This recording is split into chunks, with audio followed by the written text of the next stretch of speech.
welcome to another edition of a Space Engineer Story. Welcome to a new playthrough. This one has a little bit of a story. I'll let you read it. You'll see it if you join the Discord. I've put it in the text channel. Otherwise, it's on the message of the day when you first log into the server. Good luck.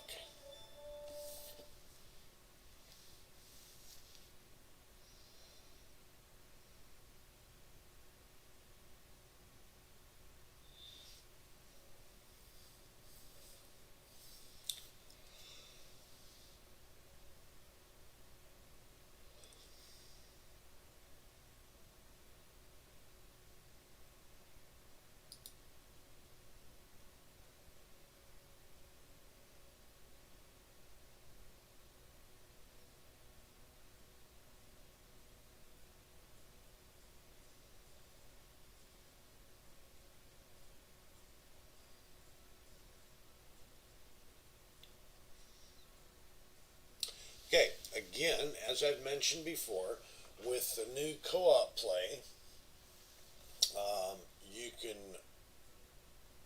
join Xbox games or host Xbox servers and play Xbox and PC users together if you like. The way you do that is right here. You have the Steam icon and you have the EOS icon. If you want to do the co-op play, you click on this EOS icon and it will bring up the EOS servers.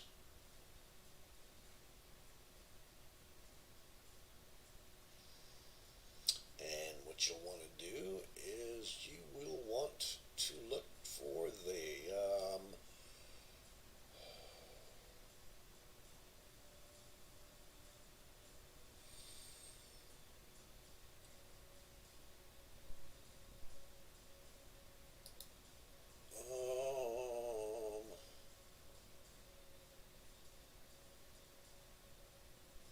CFG.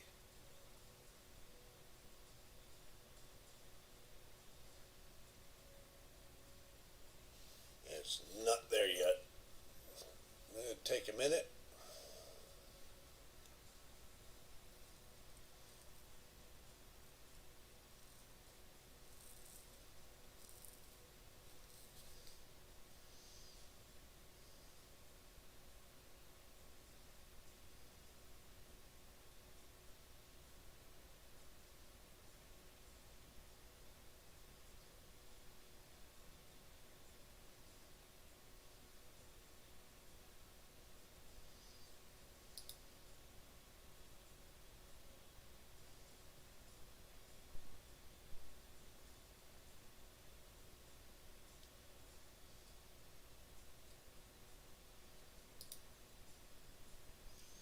Try this again.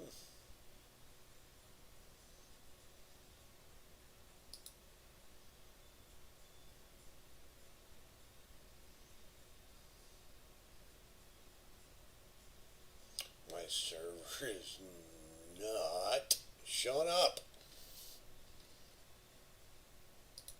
Why?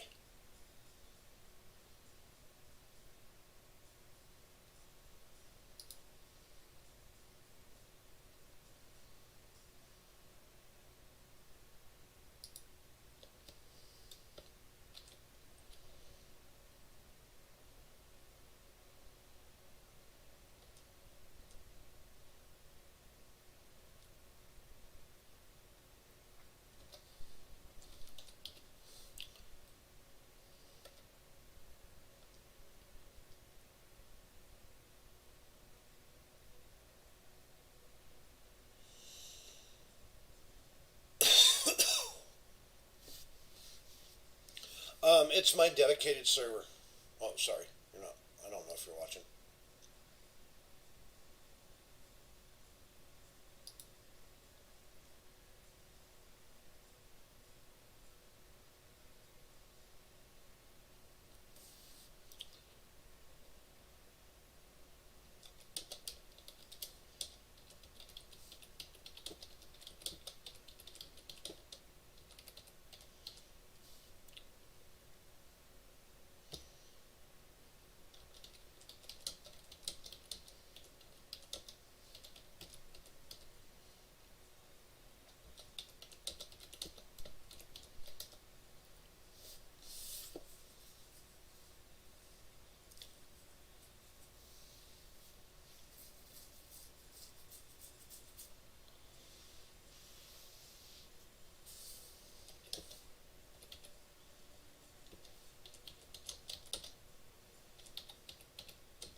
there's the New World, Hell's Gate. Fear the Fury is the name of the server.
Anyway, there's the New World name. This is the server. Um, let's select it.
Welcome, PC and Xbox users. The sole mission is to create war between all factions, players and NPC alike.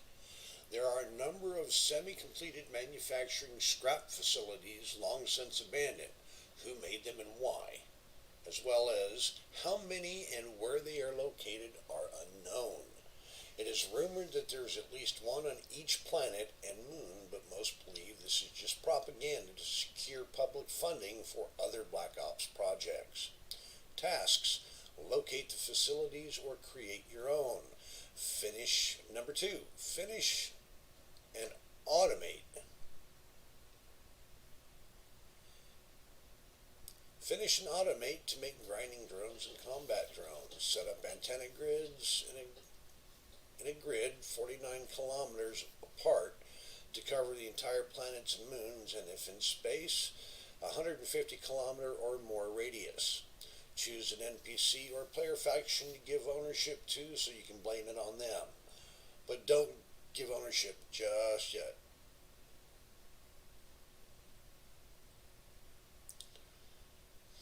Make at least 10 of each type of drone or more if you choose. Name your drones with the faction name you're going to blame on as follows. Faction name, C1 or G1, depending on the type of drone. Set all drones on patrol and have them attack everything and everyone. Give ownership of the facility to your chosen patsy. Leave propaganda data pads, letting others know about the wrongdoings of your chosen faction. Have fun. And there you go.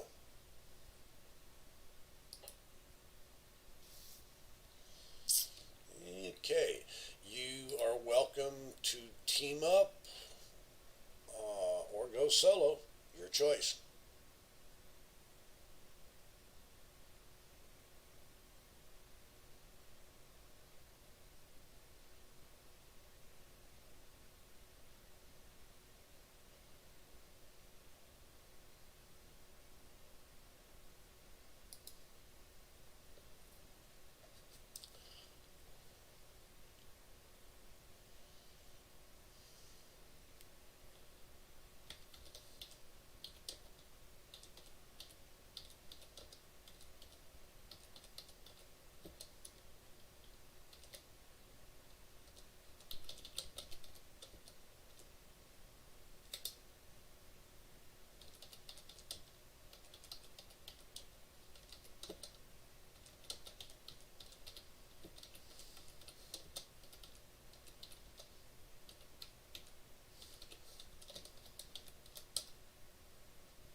Yes, especially when I'm trying to play the damn game.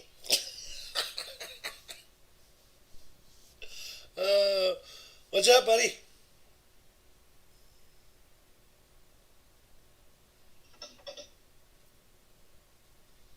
One sec.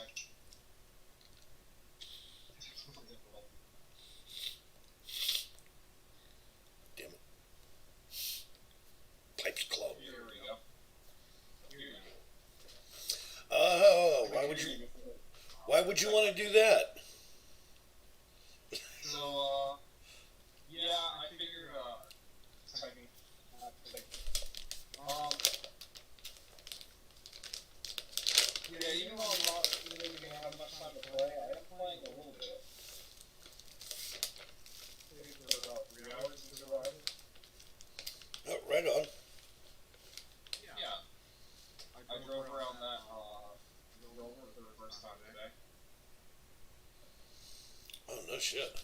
That's a normal view. Pretty nice. Probably looks like crap. Wait. Yeah, see, what I think I'm going to do is I think I'm going to wait to start adding the stations and stuff, the drone stations, for a few days. I've already got them made, so all I have to do is paste them in. But Yeah. if I wait and just let the player base kind of build up a little bit, like let people get interested in the idea, they'll find out that it's hard. I just got the store set up with stone and the survival kit at the stone or at the station. So turned off respawn pods. So everybody starts off at the same station.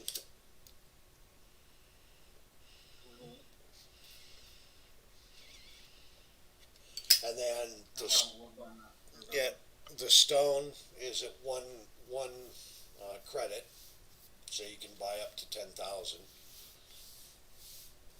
And I put like just under 5 million stone available for sale. Stone's worth about 1 credit. Yeah, that's what I put it in for. Yeah. I don't know what it sells for in the economy, but 10. yeah. I don't know how they do their. I don't think it is. Some modders have tried to figure out like the way it works. Values between modding thing. None of them have had a lot. Extract. Yeah, it has something to do with their database. Um, and when you start getting into the database, that stuff's encrypted. So unless you're really good with that kind of encryption, you're probably going to have a hell of a time with it. Yeah, it's their price range is the way it works. It's sort of random. They're not anchored to value. It's arbitrary economic values. You can see them in the SBC file. But yeah, it does. They can get certain things to SQL.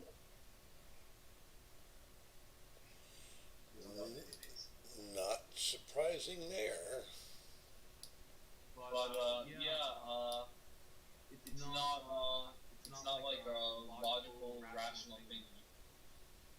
Using out price. It's just too right.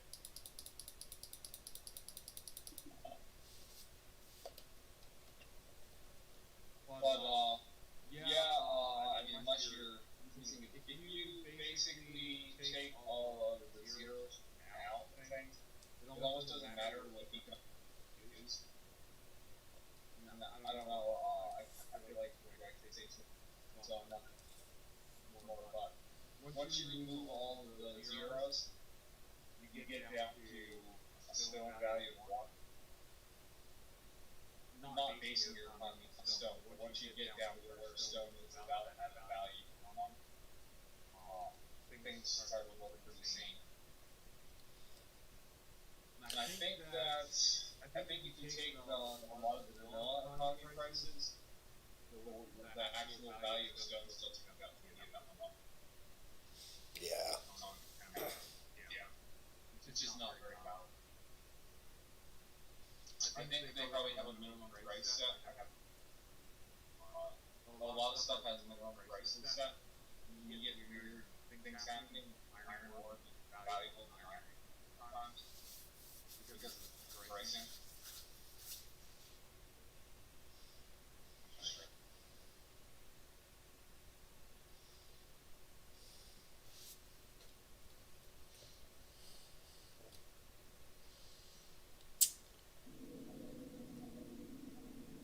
What the heck are you playing? Space engineers. Oh, no kidding. Yeah, volume's up.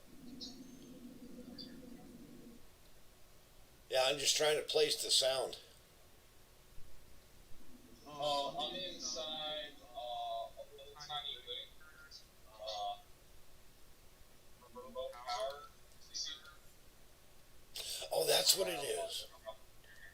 Yeah, you're hearing the remote power. Our survival trial house is not connected to base. House and it gets power.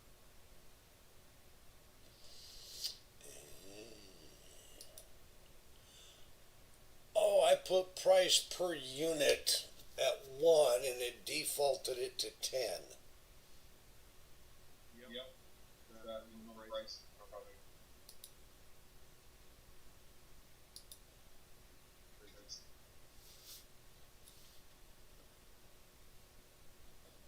You can fix that with mod. Yeah, but not in the co-op thing. Yeah.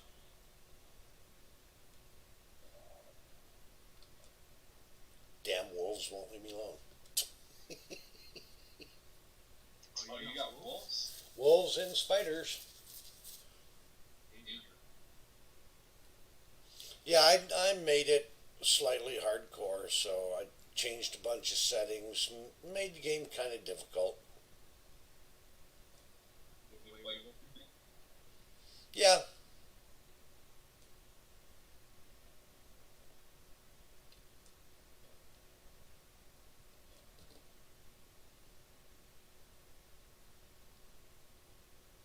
I've got the stream going. I'm kind of testing it out a bit.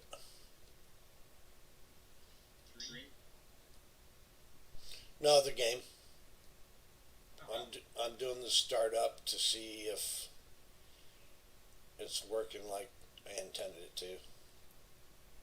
Cool. Yeah, what I'm doing for myself, I'm not exactly thinking, but I did make a suggestion. So maybe I have to sort of find it. But we're on a tiny little island. Oh yeah, you were telling me about that. Yeah, so far, and I think it's everything on the island. We found, I should say,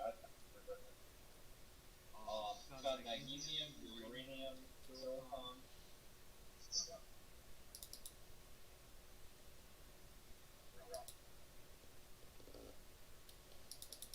So I figure I have to make a trade station. Trade for Volvo. Hope that players find my base. Trade.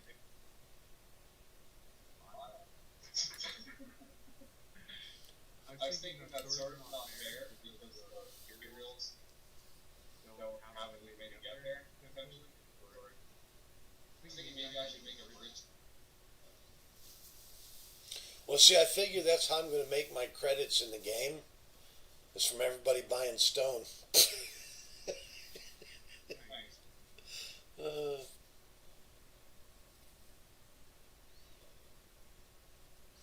But I'll eventually not be in a faction. That's not really fair. Not being a faction? Yeah. No, I mean for me being in a faction. Because it's not fair to other players. Why don't you not be in a faction? Yeah, I suppose I could. Yeah, that's what I would recommend. Maybe because if you are not in faction, you'll always be a red to everyone because the game makes faction for you. Yeah. Yeah.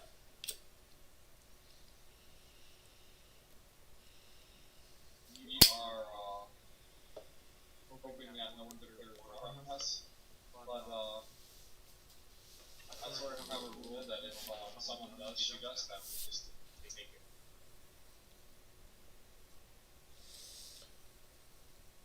We can just skip the peace button again. We're not gonna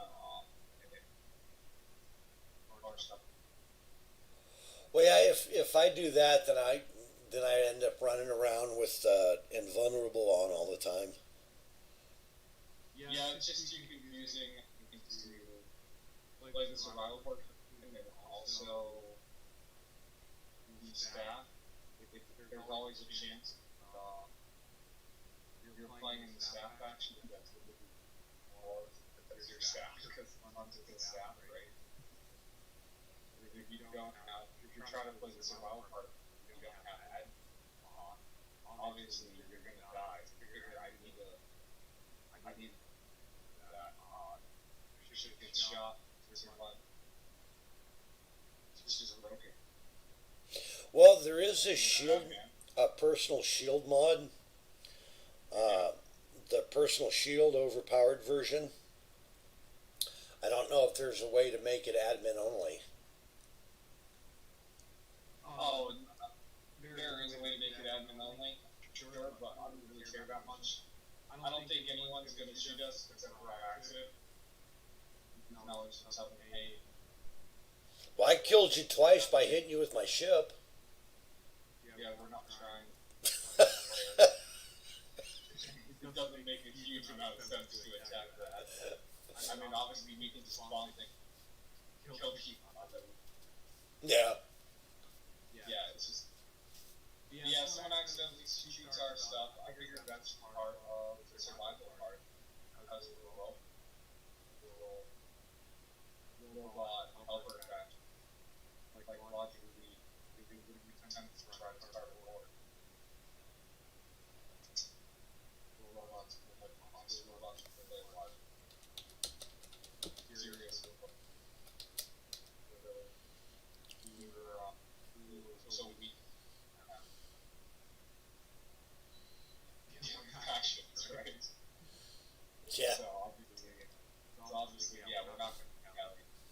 Because that's a big man. What to do? Part of your challenge. Like, that faction. Yes. It's survival, it's like, creative. Oh my god, I forgot how slow this is. Oh, this is agony. I figure if people go off to do that with the other part of the game, they can just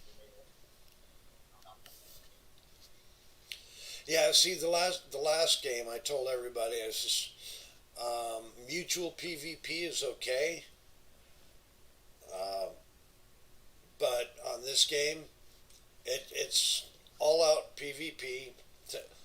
You get got, you get got.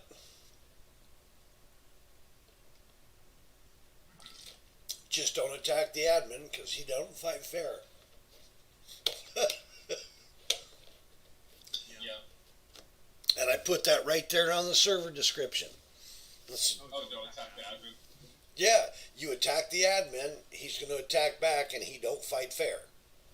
So I suggest you look in the player list and look for the person with 5 stars next to his name, and don't attack that person.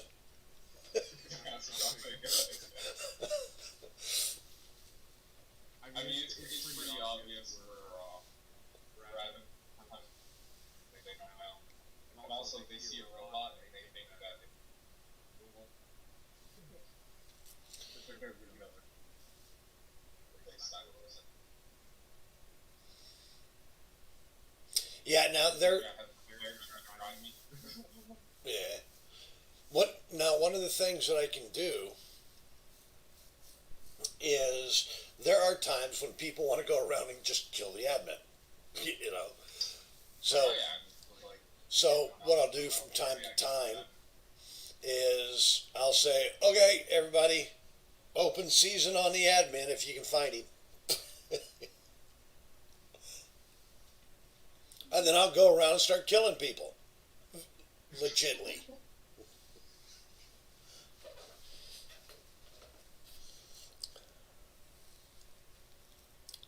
You know, and I'll even stream. I figure I'm just asking the Federation tried to drive if I was with them. And I was like, hey guys, I don't have a level of They're like, oh yeah, sure. yeah, keep driving. It's okay. I mean, if you don't want to, don't be mine for it and keep driving. Shit. You can free stuff from the server. Why should we go? I guess my wife don't have to work. They didn't kill me. They didn't drive. I guess I cried in the back, right? I mean, Well, yeah, I mean, who's going to shoot somebody that's going to mine for them? I mean, come on now. yeah. I mean, they're fine. Yeah, I mean, if you got a willing slave, shit, I'm going to feed that motherfucker like he's a king. yeah, I mean, you probably shouldn't kill the faction with the kids. It pretty much.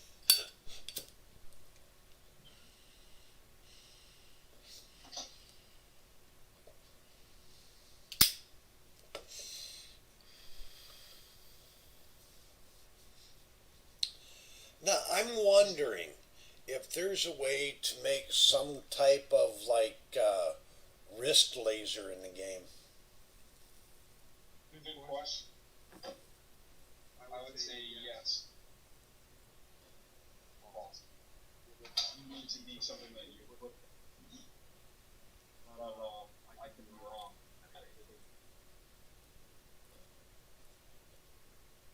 The main issue I see with like not having something you put like a gun, and the rest is how it is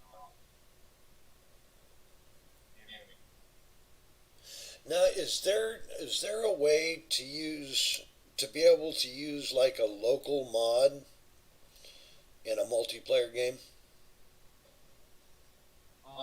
If you don't want other people to have your mod, you can always have it be on this.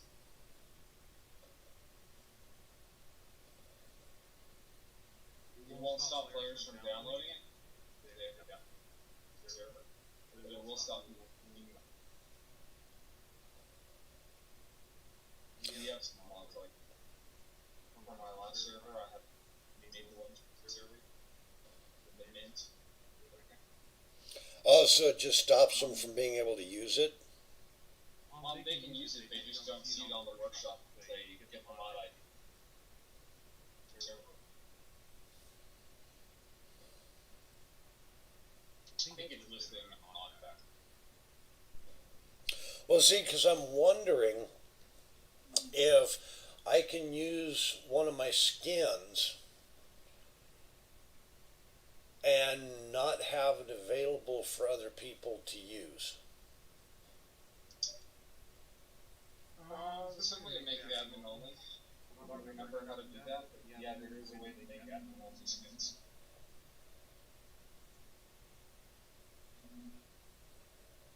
You know who the guy is to ask about that? Who? Sexon. I've heard that name before. Yeah, he has it on Discord too. I might look into that. Right.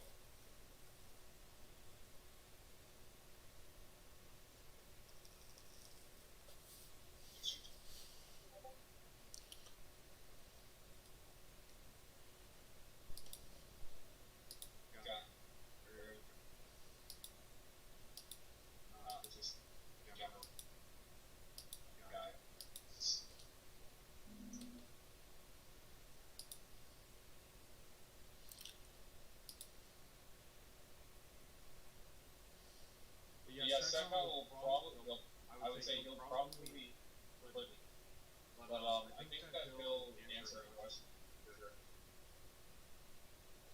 Yeah, I've used a number of his mods. He's guy. He's doing the Space Invaders VR. I think almost entirely out of pocket. Out of pocket. He also makes cool scenario video. All the moons. I have actually fallen with just 4 blocks out. No, last I checked. I think he finished the moon project. He was working on VR. We went to Steam. We meet with sure.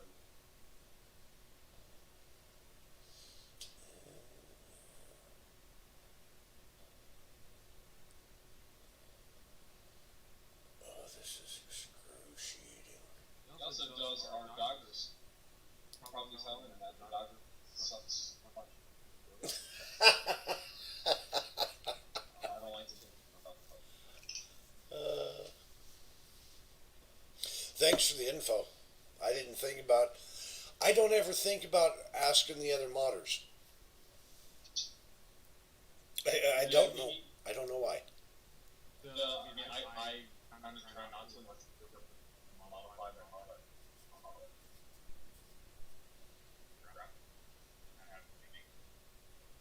But the modding community in Space, they're all like the Ivan Megan.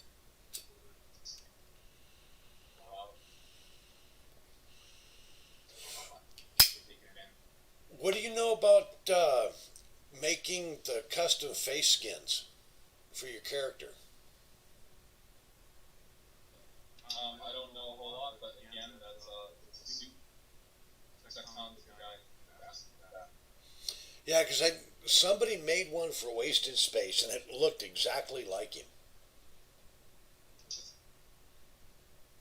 Yeah, I know like what piece of software they usually use Blender. Save files. I guess I know a little bit. The suits are mirrored left and right now in current Space here. So your left side of your suit or right side of your suit. Exactly. It's mirrored down the middle of your character. You turn if you hit Alt F11, it is. You get to turn on it. Turn on the tools.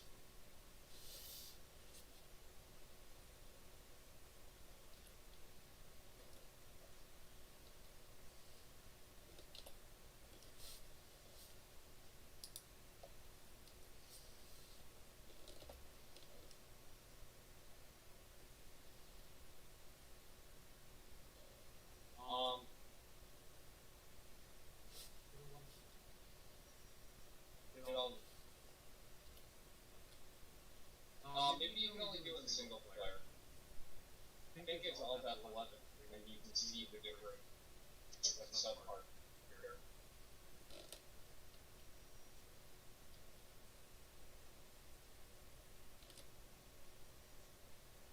But yeah, try it in single player. Hit all that go into creative, and hit all that. You have to enable debug raw. Above that, show you.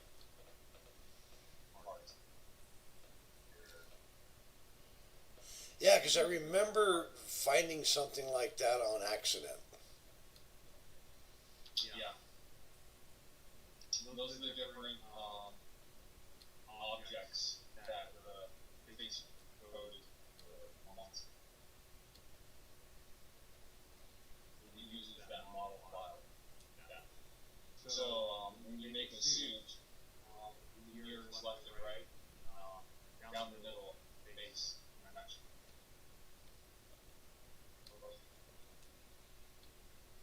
But yeah, that's basically how you do it. You make a model in Blender, and then export it to suit mod, where all that stuff's wrapped along the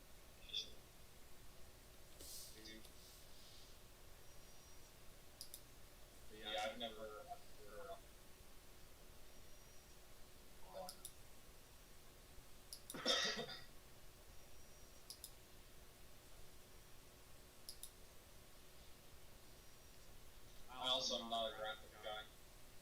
Maybe I should learn, but I did graphic design, like for work. It was an actual job when I was a web developer. I used to do artsy stuff when I was really, but yeah, it's not really my forte, I guess. I feel like it'd just be better to like get a graphic design. Yeah. I don't know, maybe I'm lazy, maybe I should expand.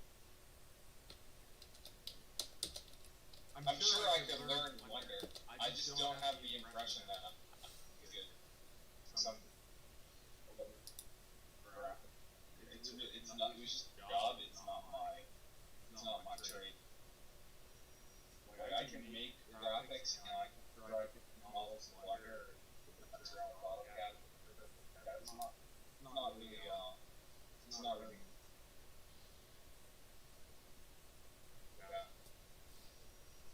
I guess AutoCAD's a little bit more engineering, but yeah, I don't. Yeah.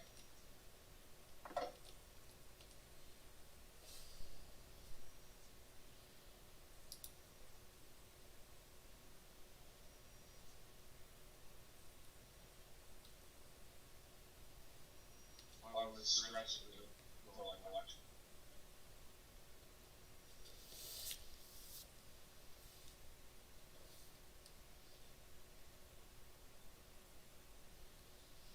I'm sure you probably haven't already. I used to mess around. Well, actually, more than mess around. I worked with Maya, Photoshop, Illustrator, blah blah blah.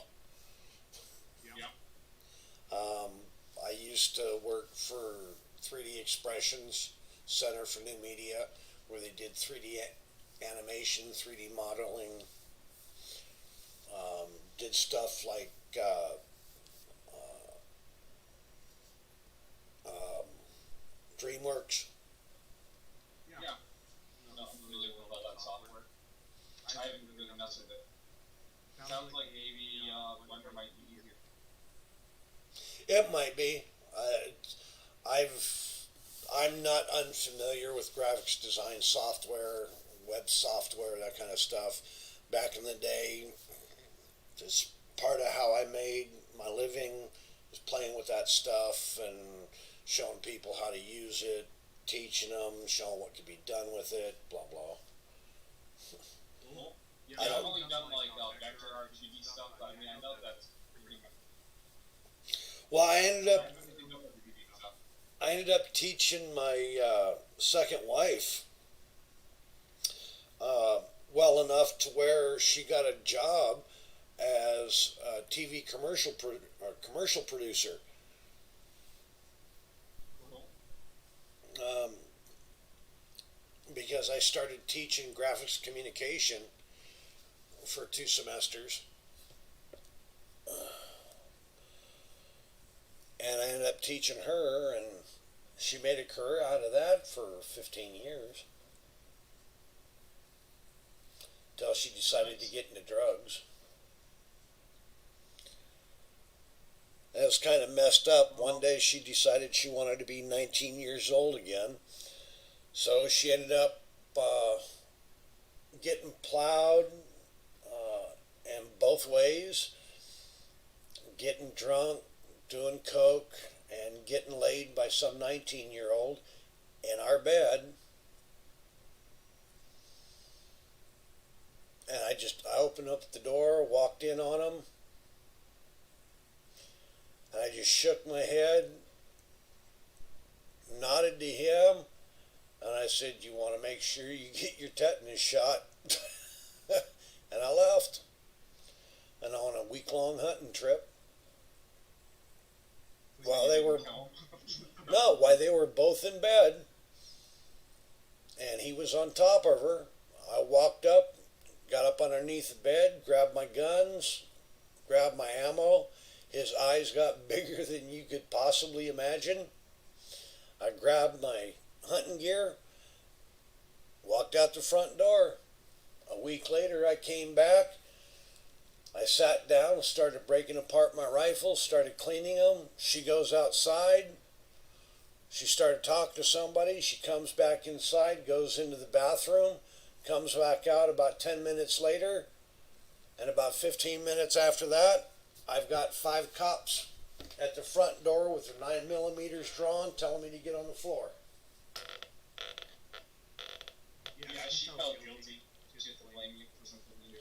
No, come to find out that her drug dealer was our landlord, the apartment manager. Oh, wow. And she went out and talked to him, and they concocted a quick story. He called the cops. She went into the bathroom and took a scarf and rubbed it on her neck to make red marks on her neck. Wow. She cleaned out my bank account. It had like $114,000 in it. She tried to take my truck. She tried to get them to reroute my unemployment check to her bank account. She tried to get my 401k from Lamb Weston. She was trying to find all my stocks and bonds, but I had them at my dad's house. Cocaine is a hell of a drug. Yeah, she tried to break into my truck, but I had an alarm on it that it didn't make a noise, but it short-circuited the ignition, so it wasn't drivable. So she slashed the tires, punctured the gas tank, and then moved out of the apartment. Yeah. I was in jail for 21 days. When I got back out, my truck's there. What was left of my stuff was in front of the apartment, and there was an eviction notice on the door of the apartment, and the locks were changed. And I didn't know how that was possible because we had paid the rent on the first of the month. I paid it myself. Well, you obviously know what happened. Oh, yeah. Stole your money. She stole a bunch of your stuff. She could, it sounds like. Yeah. She took me to the cleaners. Yeah. Crazy lady. Yeah, I don't trust marketing people. Yeah, well, that sounds like they may be sort of like prejudicial, but I can't. the damnedest thing, though, she got in front of the judge, and the judge says, "Ma'am, what's your version of the story? We have Mr. Brown's statement. Do you agree with his statement?" And she did it pro bono, which or not pro bono, but where the judge was her lawyer. Oh, yeah. And she got really scared, and she ended up telling him everything. Yeah. Well, a lot of people don't realize that court is a religious proceeding, and there's spirits involved in it. Well, It has impacts on your soul. he said, You behave differently in court beyond just like how paranoid or fear. There's actual. yeah, Power involved well, in it. he tried to tell her to stop talking, and she didn't. So he goes, "Okay, we're going to drop the menacing charge, and because you did threaten to knock her ass out, we're going to charge you with harassment." And I said, "Your Honor, she threw 5 dinner plates and hit me 3 times in the face with ceramic dinner plates.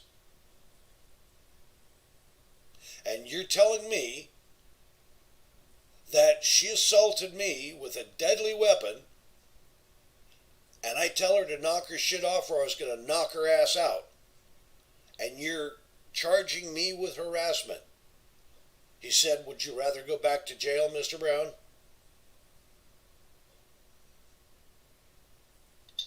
sound like a very good judge. And they gave me a $600 fine and said, you're free to go.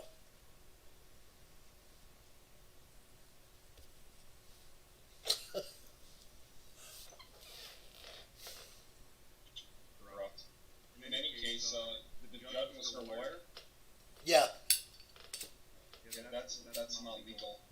it is for a divorce. I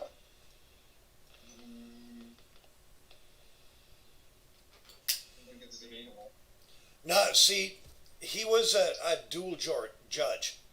He was a divorce judge and he was a criminal judge. They held the I think they held the divorce, and then after my ex-wife left, after the divorce proceedings, then they held the criminal. what he did was illegal. You could have had a jury trial for criminal stuff involved. I just wanted it done and over with. I wanted to go home. There's also a conflict of interest. Yeah, it's the conflict of interest thing. He should have recused himself. You could have gone up and down on that guy and actually made him pay you. I'm not saying I would have, but if you had the right lawyer, he would have owed you money. But what he did was he might have been his hard, actually. I agree. What he did was. But you also have to understand, at the time I was taking care of my father, who Yeah, you've been. was not completely altogether upstairs. I had my dad's best friend look after him while I was in jail. I understand. I was just saying that what he did was very, very wrong, and he probably should be disbarred. That's like, it's 100% illegal. Yeah, that kind of thing happens to me. I no idea why. That's my kind of luck. That's how it goes for me. It always has. I'm an easy mark, I suppose. But Is your birthday coming up soon? no, no. My birthday's not till the end of the year. Till the end of the year? Yeah, Oh, okay. You just had your birthday. pretty much. Yeah. Let's see. No, I was just wondering because a lot of Pisces have a lot of unfair things happen to them. I have a lot of unfair things happen to me, but whenever they do happen, I always come out better than what I was before it happened. Yeah, you learn something. Basically, I take shit and turn into a rose. Or I get hit with shit and turn into a rose bush, so to speak. My dad used to laugh at me. I would recommend, even though the courts are sort of religious proceedings, there is a lot involved there. Everything that's involved there is in positive. Obviously, it's true you gather. And you never want to go to court. Yeah, speaking of which, I have a court date coming up on the 3rd of next month. What's that? Disorderly conduct 2 and disturbing the peace. My wife calls the ambulance because I'm passing out and freaking out. My head is scrambled. Even at home. I was really combative with the paramedics. I didn't know them. I wasn't familiar. Didn't know where I was at. Like I said, my head was absolutely scrambled.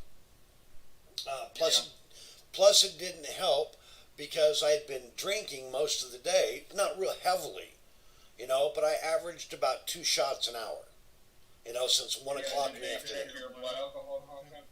No, nobody did. They didn't draw blood or nothing. That's good. No breathalyzer, nothing. You probably have that. Yeah, pretty much. Yeah, you talk to a doctor and have them explain. It was at the hospital that this all happened. Yeah. Even still, I thought you can have a doctor at the hospital explain the addition to the state charge or the hospital charge. It was the county deputy sheriff. But Oh, it's the county. yeah, what had happened Okay. is I'm on a gurney and I overhear a doctor or a nurse or something go, "Oh my God, another drunk in my emergency room." And I heard that and it really upset me, but I didn't say a word, didn't react to it. But then I heard another snide comment about why do they bring him here? They should just send him to jail.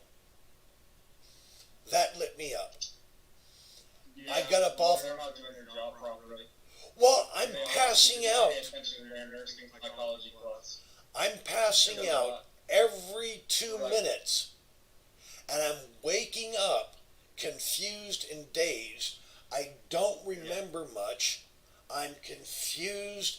I'm scared. And It's sad that's how you've gotten to the point. People just forget things like nursing psychology 101. then I remember telling the doctor that I don't like the care he's giving me. I think he's incompetent, and I think he's doing malpractice because he's focusing on me being drunk when I'm not.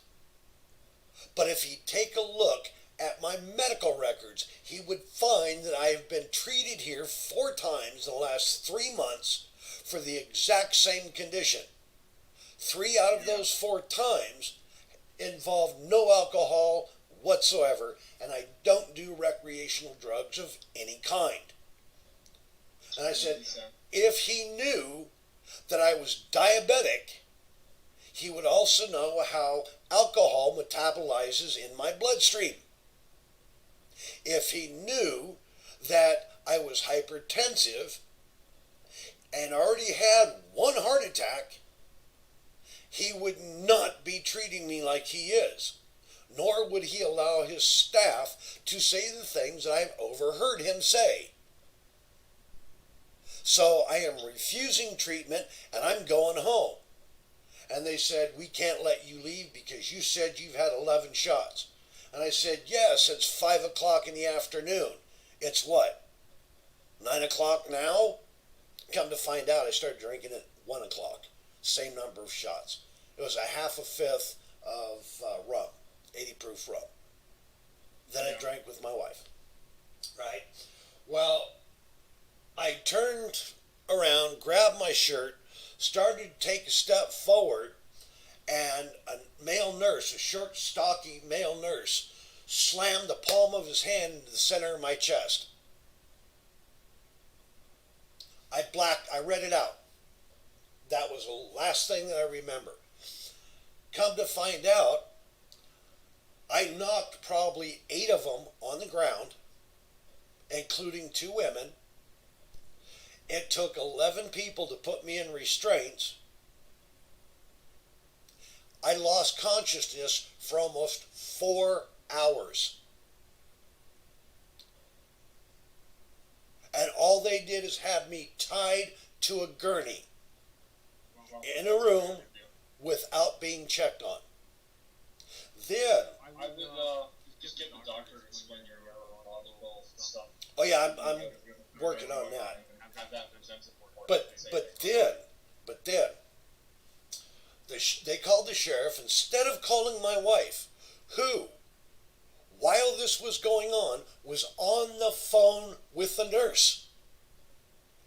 Instead of letting me talk to her or telling me that she called me or that she's on the phone so she could diffuse the situation, they said, we're sending him to jail. And then hung up on her. Okay, so the sheriff's officer comes in, they release me, and the sheriff calls me over and asked me to get my driver's license. And I said, okay. I went over, got my shirt, put it on, and started to walk past the sheriff's officer, and everybody tackled me again, and the sheriff's officer put me in handcuffs. And I said, why are you putting me in handcuffs? And he said, that was a pretty stupid thing to do. And I said, what? You told me to go get my driver's license. You didn't ask me where it was at. And he says, all right, smart ass, where's your driver's license? And I said, it's at home. I live 3 blocks from here. I was going to go get it for you. Yeah. I passed out again. Well, you got 24 hours. Man. Well, the damnedest thing is he put me in handcuffs while I was passed out. And I guess him and a bunch of other people stuffed me in a squad car. Yeah. I wake up, we're in the front of my house. He hands me a citation and tells me not to drive. I told him, I says, I haven't driven in 2 years because I can't see, plus I pass out. So it's really not a good idea for me to drive, is it? And he says, have a good night. But I also told him when he first showed up, I said, officer, please don't take this the wrong way. I don't know you. I have had bad experiences with your office the last 4 out of 5 times. I've had nothing but liars, cheats, and crooked cops to deal with. I don't trust your department, and I don't trust your uniform. My father was a sheriff's officer. I expect better. So I will get this out of the way right now. I want a lawyer, I want a lawyer, I want a lawyer.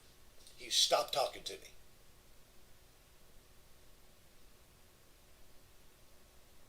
He stopped asking me any questions. After that point, all he did was make statements and commands.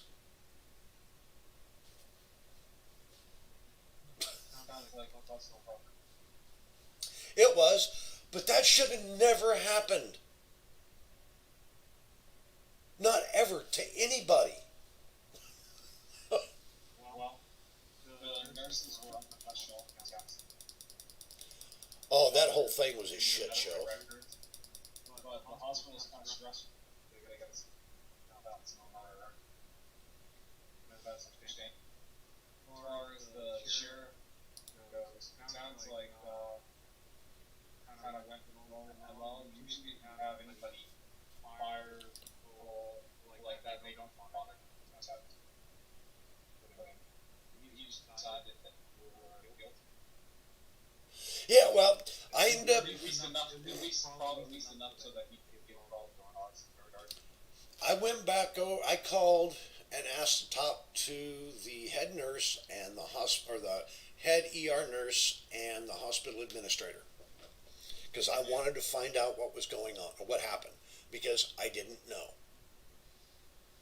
and I wasn't sure, and I thought I really hurt somebody, because I actually thought I elbowed somebody in the forehead and punched somebody else in the face. Turns out I didn't do that. I just knocked a couple of people on their ass, but I didn't hurt anybody.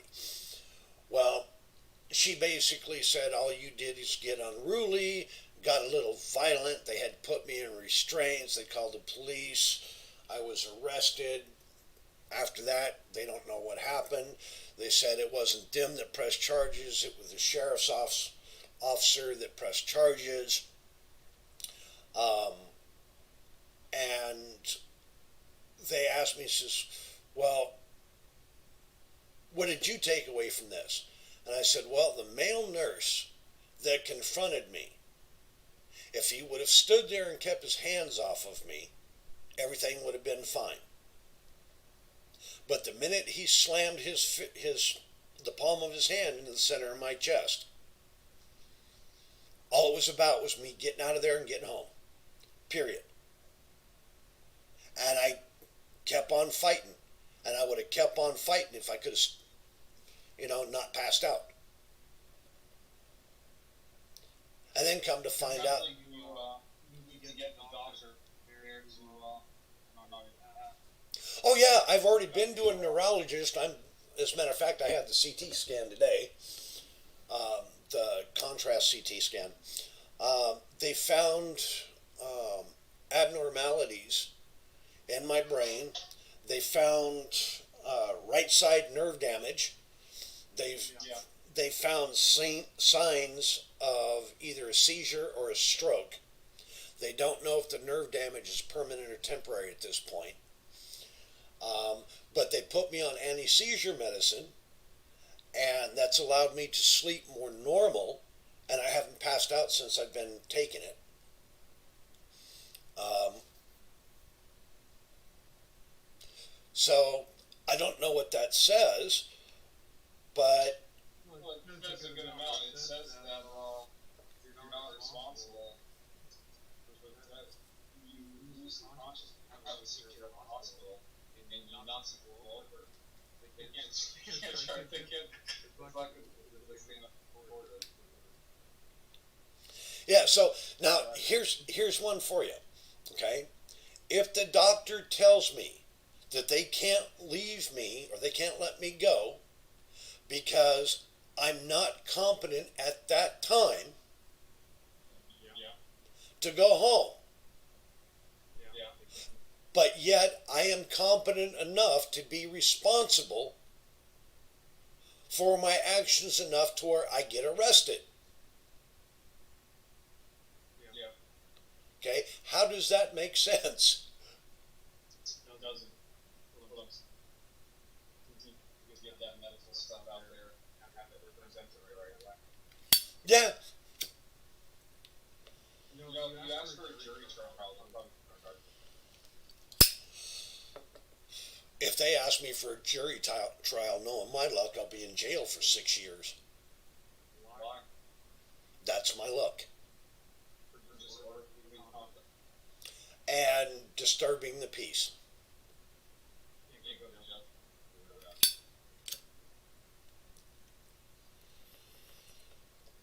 For small charges like that, they'll throw it out. You're right to your they'll just throw it out. Yeah. Oh, I'll take it to a jury trial. Your medical records. You have a hearing first. Your hearing. No, I haven't had my arraignment yet. Oh, okay. I don't think your arraignment. Your hearing. No, it's like a traffic ticket, sort of. I go in on the third. Yeah, it's kind of traffic. I think you can just get it thrown out. No one was hurt.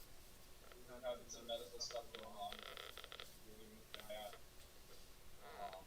Talking to the judge. Yeah, I mean, it's the best that I can do, you know. Yeah. Talking to the judge, try to get him. He realized that not. Yeah.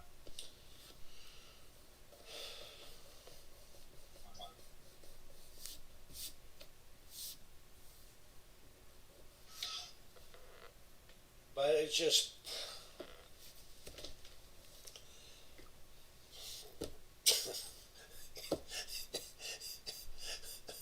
Damned if I do and damned if I don't. Yeah, it's tricky. But you might have a walk. I might. One can hope. Yeah, you get somebody who is sensible, and you have a short conversation with them. It's cordial, and that's it. They talk to the sheriff department, and then it's done. You don't even have an actual file.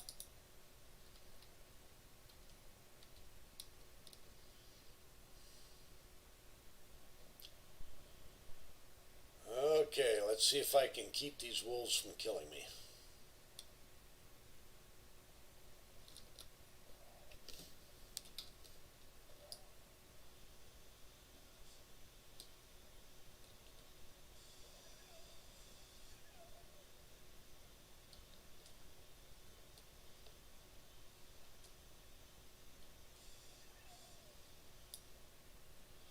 Oh, I did. They didn't kill me. Yay me.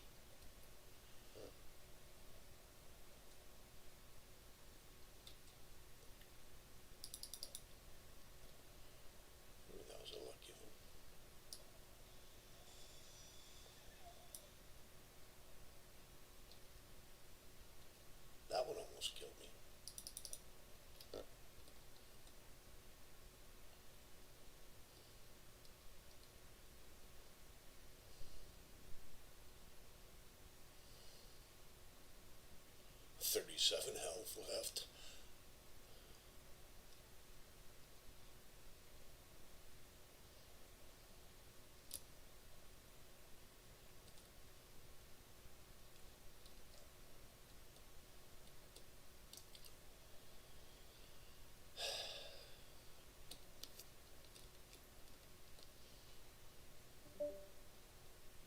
Uh-oh.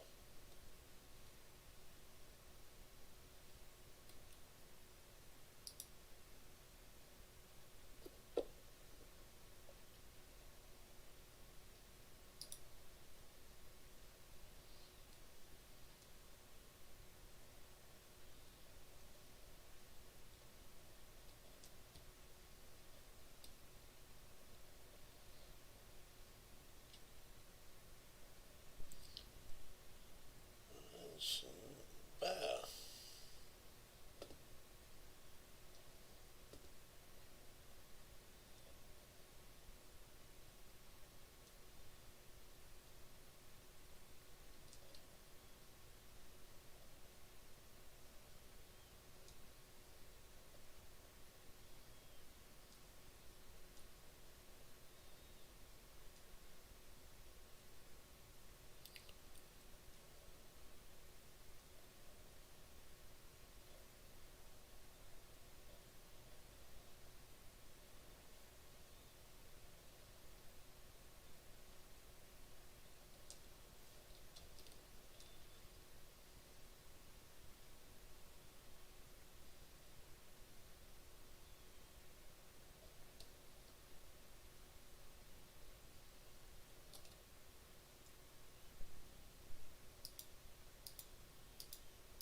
What happened? Yeah, I lost my connection. Oh shit, I hate it when that happens. Yeah, I was saying it was a waste of the course time. Maybe better. I'm sure you better. See, it's a waste of your time too. Oh yeah.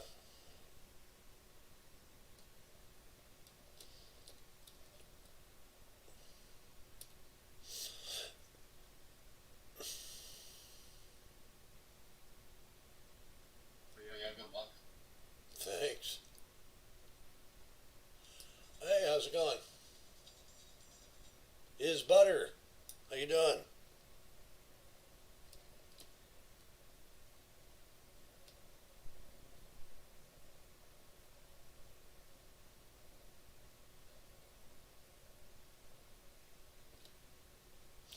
I'm doing pretty good trying to test out a new storyline. A little more hardcore than I'm normally used to.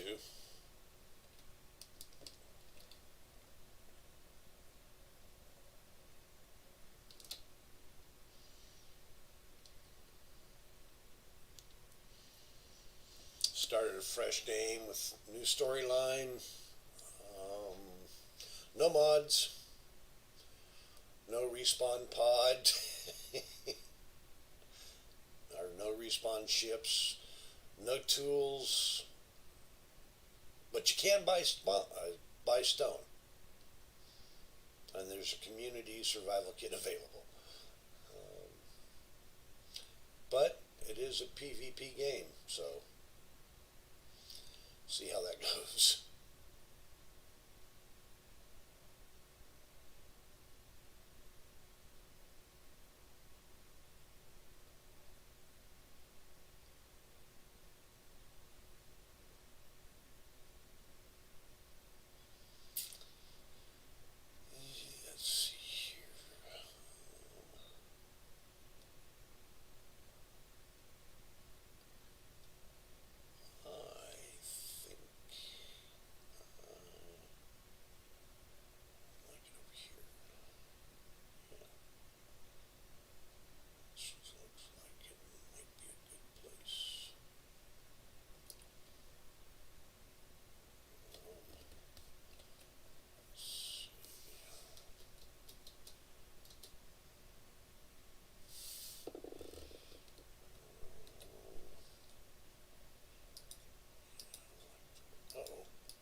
Adrian.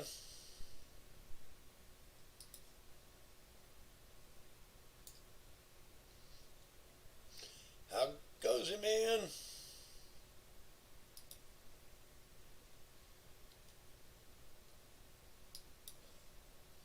Whoops. Not the one that I wanted to do.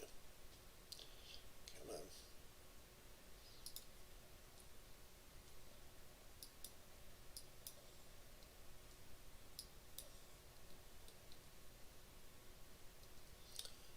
So let's go for.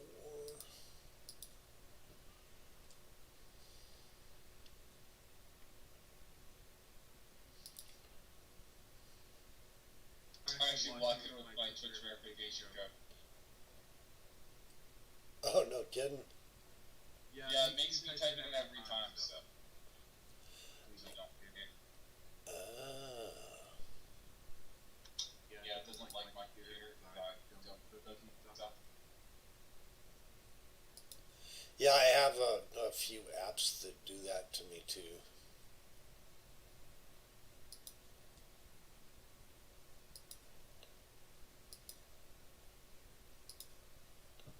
What's up, butter? Butter.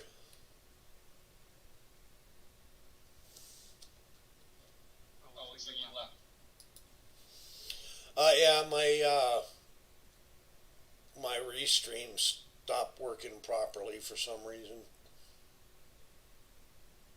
Oh, is he on another platform? No, he's on Twitch, or was. Oh, okay. Well, I did have your thing open before, but I just your UI that I was looking at. What are you building? I'm doing a wind turbine thingy. Oh. Like how you make it so you can actually walk up there. No jetpack, yeah.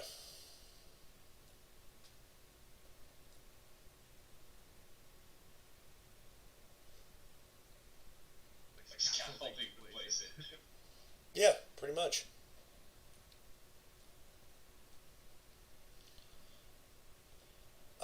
It's one of the weird things that you learn how to do when you play hardcore survival. Yeah, no jetpack is cool. I haven't really messed with it. Not gonna say that I like it. Played with it, but it seems pretty cool. Players like it. It's way different. Yeah, it's a lot different. It makes for a harder style of gameplay. I don't want to say that I won't try it, but I have had the opportunity to do a rover only no jetpack server before. But that was the thing. I think it was around LG. I like space. You can torture more. Well, yeah, but this way, everybody starts off in the same footing because the premise is you're dropped off on a planet because it's a new solar system, Yeah, that makes sense. and you're basically expected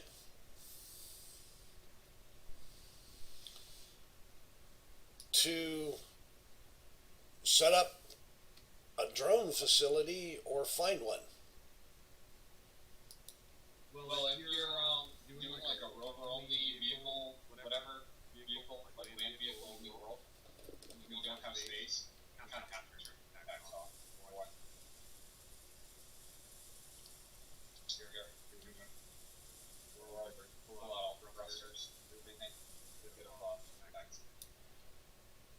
Okay, so now that that's done, But your storyline makes sense. I think that the jetpack changes the gameplay, like you said. I think it kind of ruins it. But I don't have a lot of interest.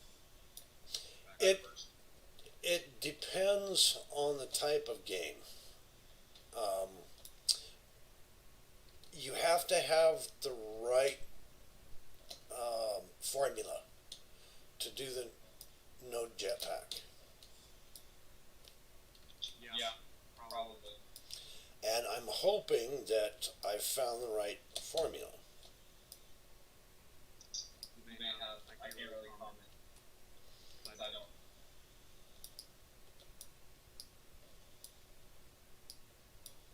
Because I'm not hearing. Yeah, personally, on this computer and on my other computer, mine just don't work well for me. Which are the need for work days. I think standard gravity. Well, see, I've I never, like 0.25 G's and that's about it. I've never played a Node Jetpack game. Yeah, I never have either. I've watched So it. I don't even know. I might like it. I've watched it a few times, but I've actually never really played it. So I figured, okay, well, I'll give it a try. Yeah, well, I mean, you can't know until you try. Like I said, while I sort of have prejudged it, I mean, I don't really. I might actually like it. It looks like the videos I saw. Cool. So, worth fine.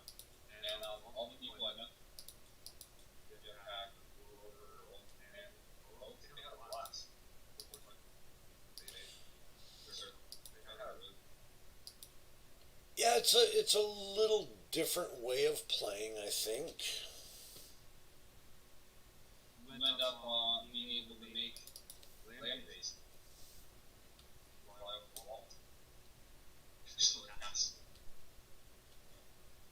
Yeah. It sort of makes sense to me. I don't have no drilling rule. If you're doing like that sort of world, for sort of makes sense. Big base.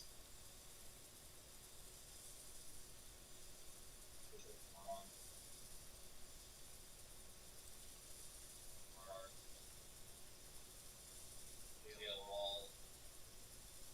You make you build something. But yeah, I don't really see a big issue with it. Why over there?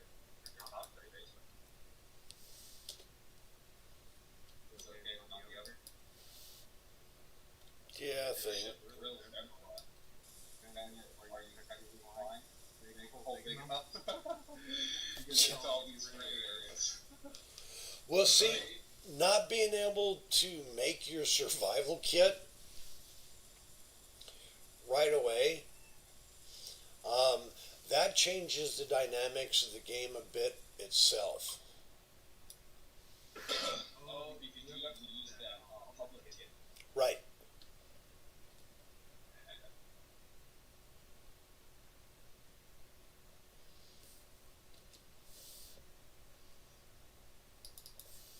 So the way that you have to build is also a lot different.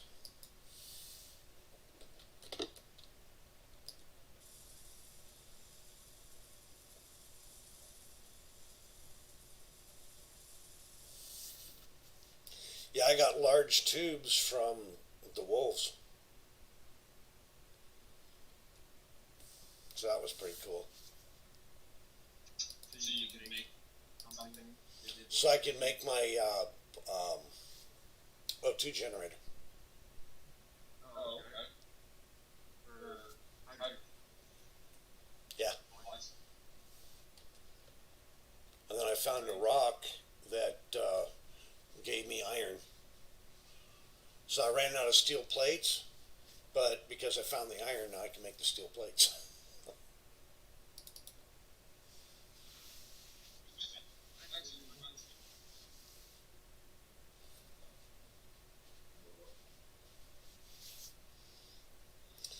So other than the survival kit, I already have everything that I need to start the base off.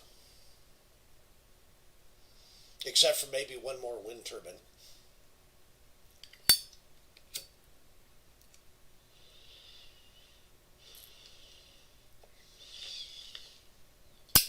And then I'll be able to go find cobalt and all that stuff.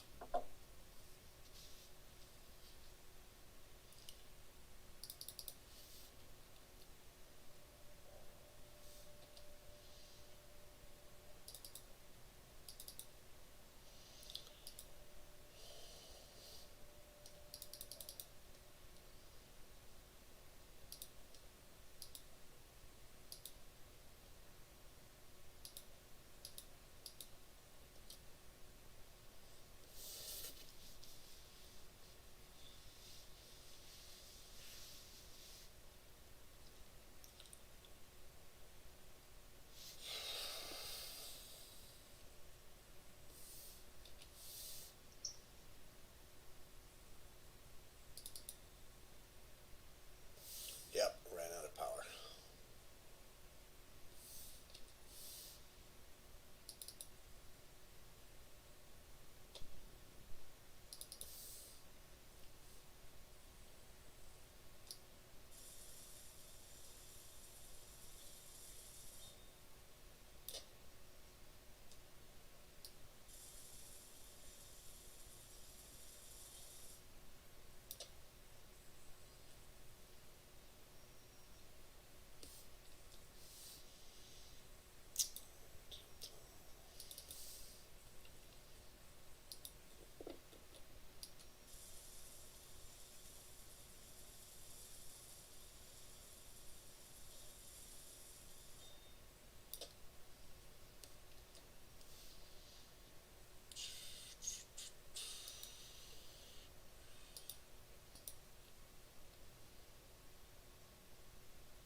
Ta-da!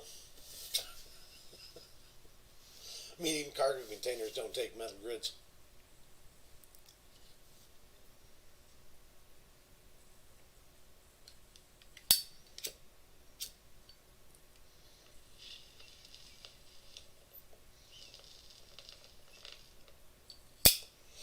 And they also don't require power.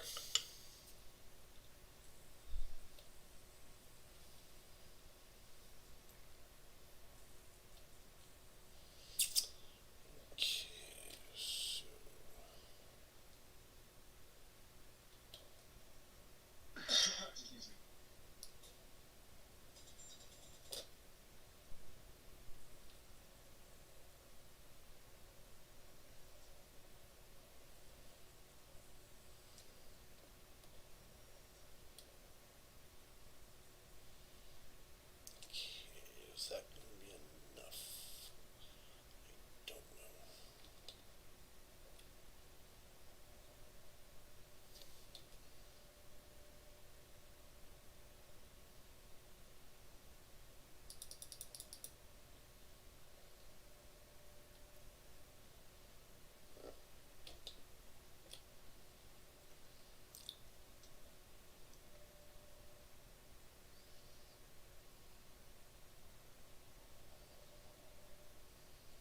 So I should probably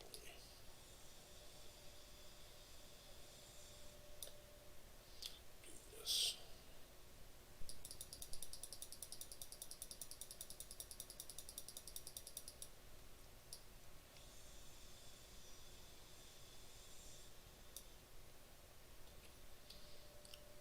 Just to make this a little easier.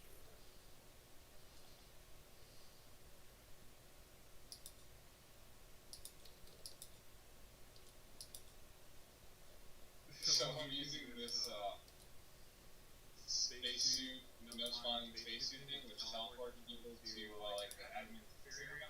Supposed to teleport me to the hallway. Guy got trapped in the floor.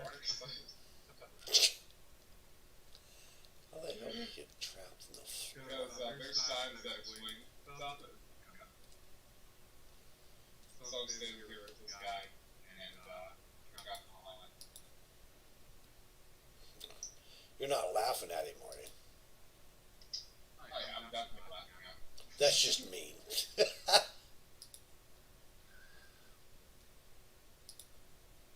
I mean, essentially, I've watched it through a jail.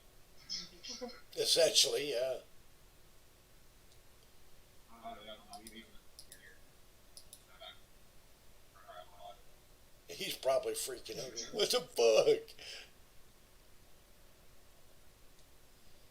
I want to let him into my station so he can look around, but then he can go out and play it. Well, Oh, I see.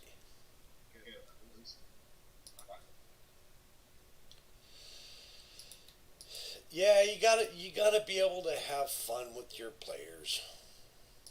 I gotta do what? You gotta be able to have fun with your players. Yeah, I mean, my only other option is to remove the spacesuits mine thing completely, which is,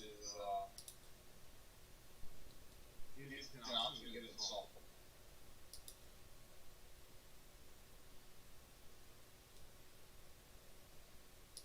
And I figure it's more fun to just, shoot over to the sign and say, hey, you got to join a faction. That's not cool. I suppose there I is have to that. build it. I need to build a jail farm. That will ruin it for Okay, now can I build? I cannot build that yet. So let's see. Can I build that?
So, I had like a cute little thing, and I took that my faction was staff out of my public flag.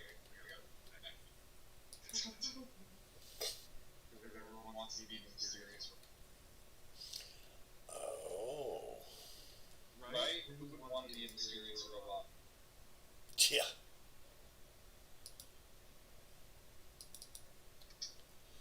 Oh, I don't know. The mysterious robot, maybe? Yeah. Actually, it wasn't my idea to do robots. I don't normally play with the robot skin. I usually play with the human skin. But, the more with that robots, so, it's okay. I would prefer to wear a minor suit in human. Get that 200% migrant oxygen. Being human is overrated. But robots are pretty cool looking. I really like the robots.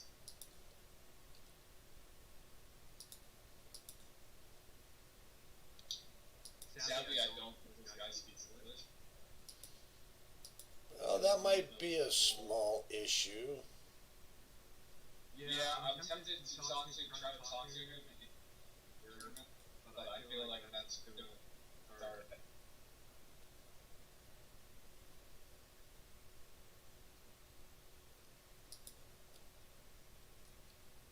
I don't think he's German, but I bet probably love it better. My guess is he's probably Norwegian Swedish. Yeah, A majority of the people that play Space Engineers seem to be Swedish and Norwegian. Yeah, I think he's actually Swedish. His name is Ashberga.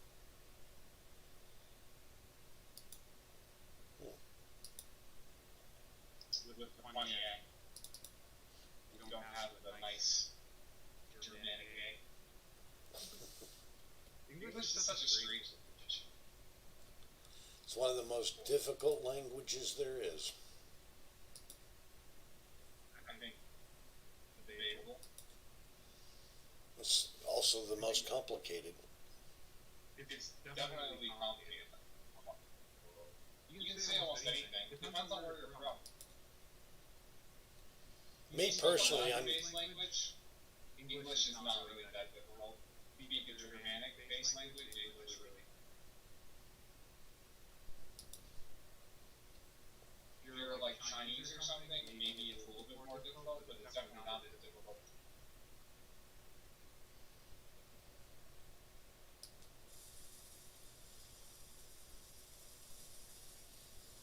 The thing that's hard about most languages is colloquialism.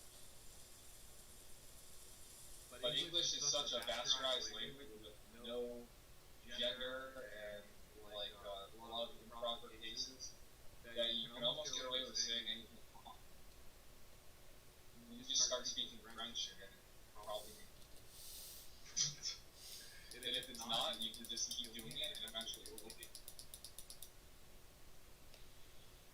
okay. Now here's where things get tricky.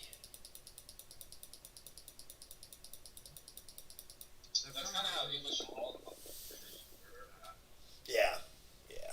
Yeah, basically people just kept talking their own language, English adapts to like the form of other languages. It's kind of interesting if you think about it. I hate to think that China will take over, but if China does become more influential, especially in business, diplomacy, English will probably will at least. I think Chinese is not different than what, especially Europe. It'll probably loan a few words from Chinese on them.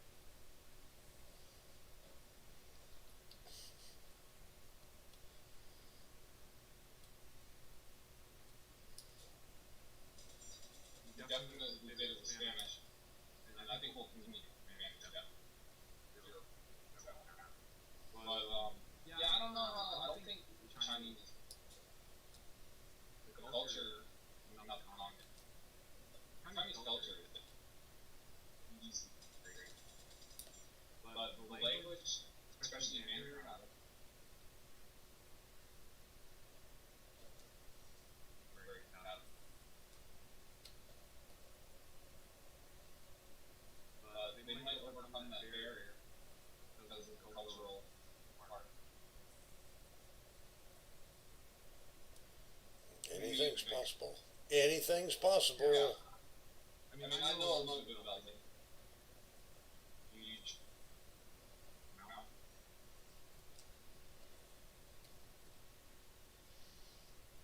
Let's see. Can I do that over here? Yeah, I think what makes English easy is you say things improperly. A lot of people don't really like you're still intelligible. A lot of people don't really care. We don't really ourselves speak English properly a lot of times. That is true. Yeah, even those who speak the Queen's English, they're a little bit naughty. They don't actually speak proper English either.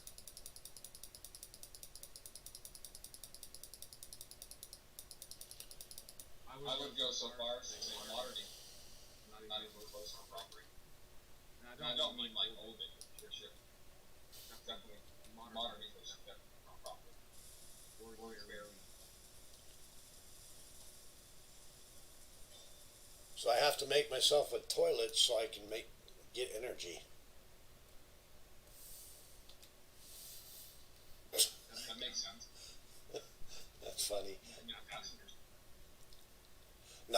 have it unlocked yet. But I can make a toilet. Oh, nice. You actually joined other guys? Say that one more time. Join the other? No, I made an admin faction. Is that what you mean?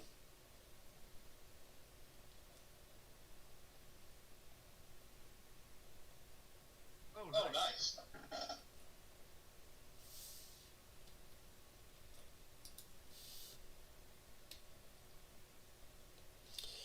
Yeah, I made that little toilet right there so I could recharge my energy.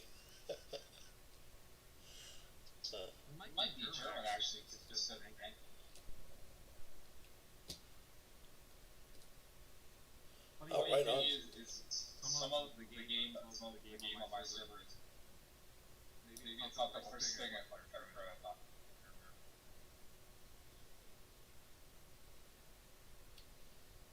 I don't want players to not be able to understand.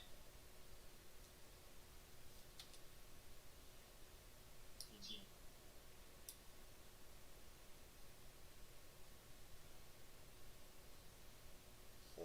Makes sense, right? Yep.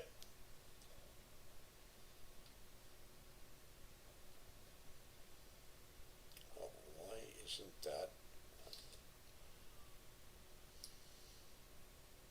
So you're able to recharge on your toilet? Yeah, I'm able to recharge power on the toilet. It's kind of funny. I do that as well. It's actually quite funny.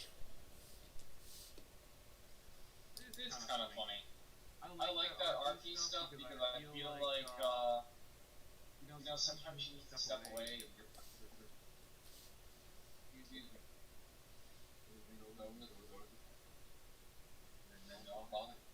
Yeah.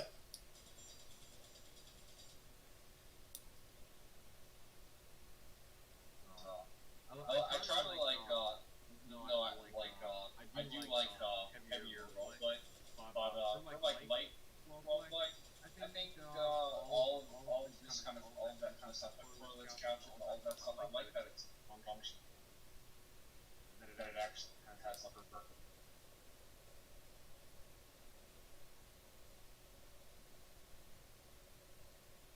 Some of the stuff like shower, the other things you need to do is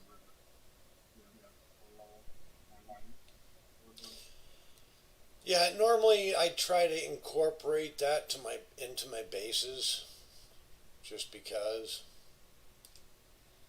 get it stay clean. Well, yeah, it's part of that whole role play aspect. Yeah.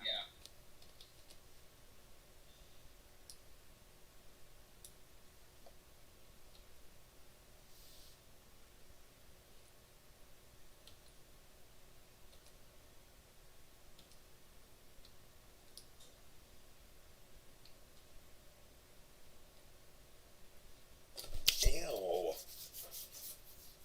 We tried to integrate that in our stuff too. Try to keep up moving and smelly. Yeah, that robot oil can get a little rank after a while. I think the revolutionaries though, I don't believe that they have showers yet. Well, some people like it dirty. Well, they can just dip in the ocean, right? Yeah, there you go. Skinny dip. Like, 2/3 of their base is underwater. It's kind of. But I gotta put some showers in there. They need. They smell like fish. Probably.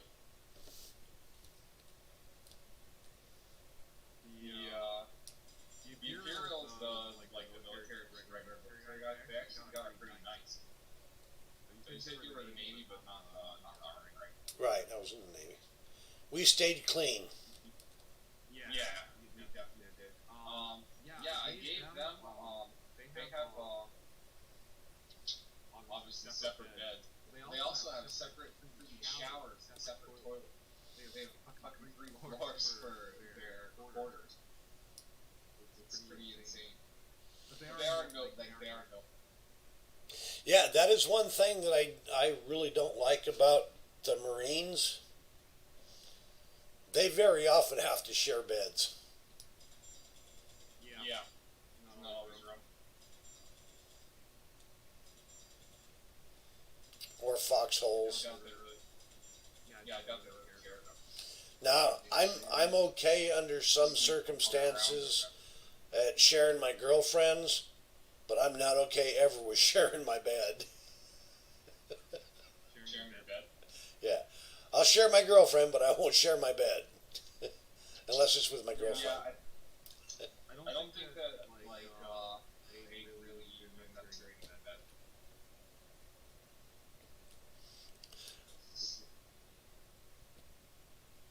Of course, I wouldn't share my current girlfriend. But, no, she's all mine. I mean, all of the military.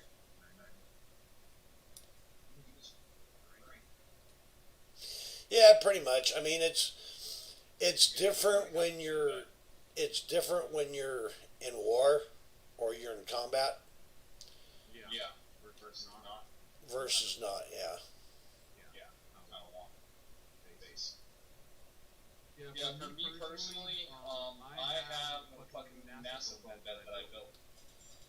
So I guess I'm a little spoiled. I told you I had back problems. Yeah. Why it did from like a young age. Before I went back.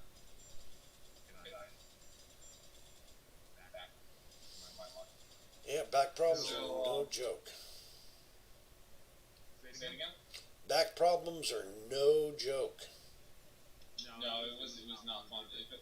Actually breaking my back might have been a blessing from guys, but honestly, probably I guess like I slept reasons. Sort of. But usually I don't. 90 plus I'm fine. It's usually because of my bed. But actually, I don't sleep on regular beds. I'll sleep on the floor. Yeah. It's like one of those like normal mattress beds. I can't do it. The springs and everything. I need to have a certain back, and the floor is much. I actually have a piece of 3/4 inch plywood that I have to change regularly under my side of the bed. Yeah. Otherwise, it's too soft and my back aches all the time. Yeah. So I'll just if I'm not at home or something, somewhere else, I'll just sleep in bed.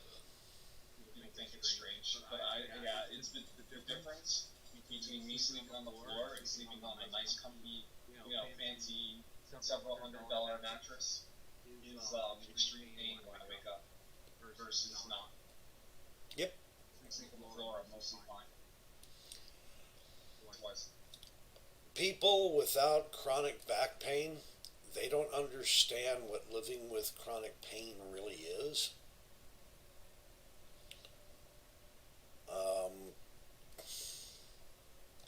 And even doctors, you can't even begin to tell them what the pain is like. They say, No, "Oh, you can't. we won't give you any pain medications. You drink alcohol. We're afraid that you're gonna take the pain medications and drink." Who the fuck are you to judge me? Things like sometimes it hurts to breathe and that you can't walk, Yeah, or that you can't like sit up properly and move around properly. You're basically disabled. You're in extreme pain. right. Yeah, back pain is no joke. So what they ended up doing for me, instead of giving me painkillers, you know what they do? They give me a wheelchair.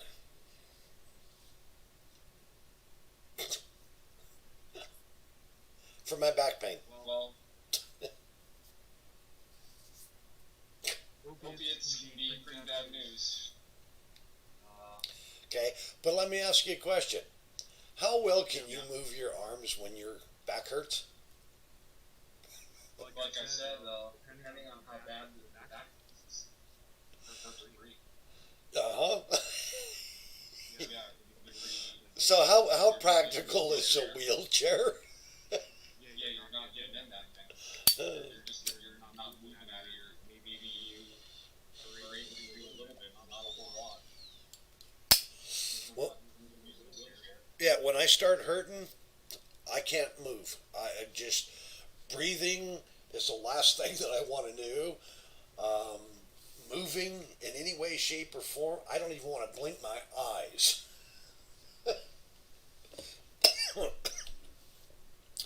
But thanks to the indomethacin, that actually helps me a lot when it gets that bad. But the indomethacin really hard on the kidneys and the liver. Makes sense. That probably won't work if you can't personally breathe, but Or swallow. Yeah. Ibuprofen, it doesn't do nothing for me.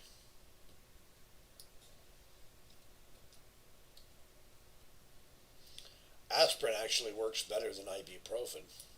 Yeah, that's all I'll take. I don't take it. I have had painkillers for and stuff, because I think how I like it. I don't like to take that stuff. Ibuprofen builds up toxins. Tylenol like builds bad or it's just really tough. Ibuprofen works than Tylenol. We'll take aspirin. Now, it works better than Tylenol. what really works for me is the hydrocodone with acetaminophen. They'll give me, or when they gave me the 5 milligram tablets, I'd break them in half. Yeah. And I'd ultimately only take one tablet on the days that I needed them. Very rarely would I take the prescribed 2 every 6 hours. It was always just taking a half a pill. And then they turned around and accused me of being a drug addict. And I asked them, I said, okay, what are you basing that off of? I've not ever had a drug issue.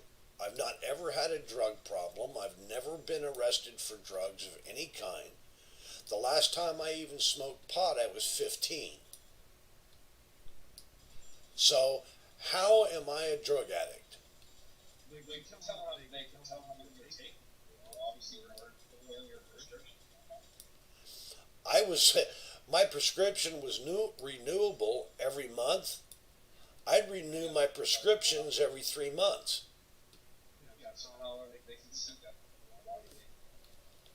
Yeah. And then I told him, I says, well, okay, if you're not going to give me the Vicodin, then I'm going to find other means to help me with the pain because I need to be able to function. I can't even think when I hurt like that. It gives me migraines, blah, blah, blah. So I started... Well, no, I started drinking to help me with sleeping because the melatonin crap and all of that they were giving me didn't do anything. And I told them that. And they even had me, I guess it was some form of sleep study. They had me sit in this room or be in this room for like 2 weeks. And they watched my sleep habits and they told me that I needed to exercise more. And I said, how much do you expect me to exercise in a freaking room that I can't leave? And I said, I normally rock climb. I run 3 miles a day. I ride a bike constantly. I swim. I snorkel. I scuba dive. I surf. I free climb. How much more exercise do you think a person can get in a day? I work at a lumber yard, for God's sakes. I'm lifting things constantly. So What do you mean, get more exercise? I'm all of 180 pounds and I'm solid from head to toe. I had less than 2% body fat. I was eating almost 3,500 calories a day and not gaining weight. So, I mean, come on. Hell, I didn't start gaining weight until I was 38. Up until I was 29, I weighed 155 pounds. From the time I joined the service until I was 28, 29, I weighed 155 pounds. And I was always strong as an ox and built like Adonis. Well, the funny thing is about the pain meds is they are addictive. So they can pretty much accuse anybody of being an addict. They give them on it. But it's rather rude. Yeah, okay. Now here's one for you. When I first became disabled, it started because my shoulders would go numb when I was driving. My hands, my arms, and everything. I'd been a cook for quite a number of years. Come to find out, I had acute carpal tunnel in both hands. So they did surgery on both my wrists and severed the carpal tunnel and sutured it back up and everything. And the numbness and all that and my hands went away. But from the numbness just got worse. And they couldn't figure out why. And the doctor all but called me a liar. And I said, respectfully, doctor, you call me a liar again, I will punch you in the face. What makes you think that I'm lying? What gives you the right to accuse me of lying? I'm telling you that there's something wrong. It's your job to find out what. And I got another doctor after this. Yeah. But that guy's got issues. But they did a nerve conduction study on me. Okay? They found 3 fractured vertebrae in the base in my neck that were putting pressure on my spinal cord and actually cutting into the spinal cord. Then they found out that my spine is twisted in 4 places in opposite directions. The curvature of my back is reversing. I have 11 cracked discs in my back all the way down.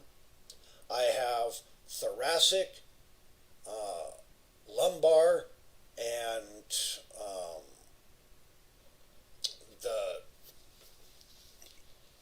the lower part, stenosis. I have stenosis in my entire back, from the base of my neck all the way down on my tailbone. Okay? On top of that, I have arthritis. They discovered this after I started getting really pissed off the doctor and told him that I was going to charge him with malpractice. And I went to his supervisor. And when they found all of this, all of a sudden he started singing a different tune. Okay? And the administrator asked me to give him another chance. And I said, okay, fine. Okay? He admitted that he was wrong and that he should pay more attention to what I was saying.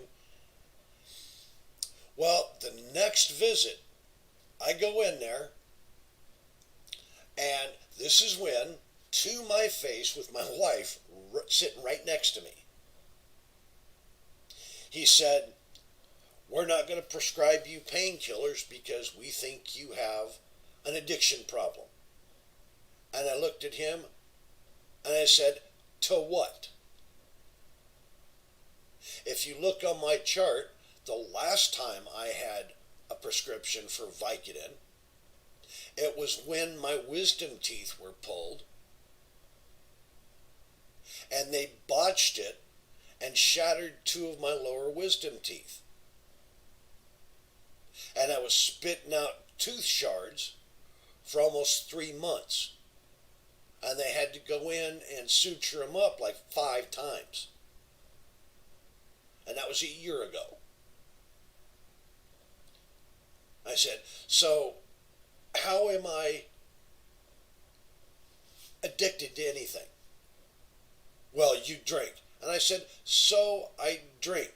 There's a difference between drinking by choice and why I'm drinking versus not drinking. And he says, well, if you quit drinking for 6 months. And I said, Doc, do you understand the load of shit that you're saying? And he ignored that I said that. And then he says, well, have you ever tried cannabis? And I went, wait, what? And I said, I just got finished telling you I don't do recreational drugs of any kind. Ever. I haven't since I was 15 years old. I drink, I smoke cigarettes, and I drink coffee. I'm drinking too much, but I drink for 2 reasons. Because it helps me sleep, and it helps me numb the pain. But drinking a 5th a day is way too much. I know that. I can feel the effects in my body. And I'm asking you for a way to help me so I can stop the alcohol. Do you hear what I just said? And my wife, she's looking at me and she's shaking her head. And then he starts trying to psychoanalyze me and get all psychological on me. And he says, oh, he starts to psychoanalyze me and starts this all psychology mumbo jumbo. And I just looked at him and I said, Doc, you don't want to play that game with me. Well, he doesn't have the training. Actually, he did. He was a licensed psychologist as well. Was he? Yeah. If he was, actually, he wouldn't have made that judgment at that. It takes time. You have to understand the way Oregon works. I know where he was coming from. Yeah, but it's From a clinical perspective, you could have had liver failure even from a small amount of that taking it regularly over time. On the off chance you kept drinking, it would have been significantly right. But then he tried to present that argument with me, and I said, okay, let's assume that what you're saying is absolutely true, and I agree with you. It's actually possible for that. Hold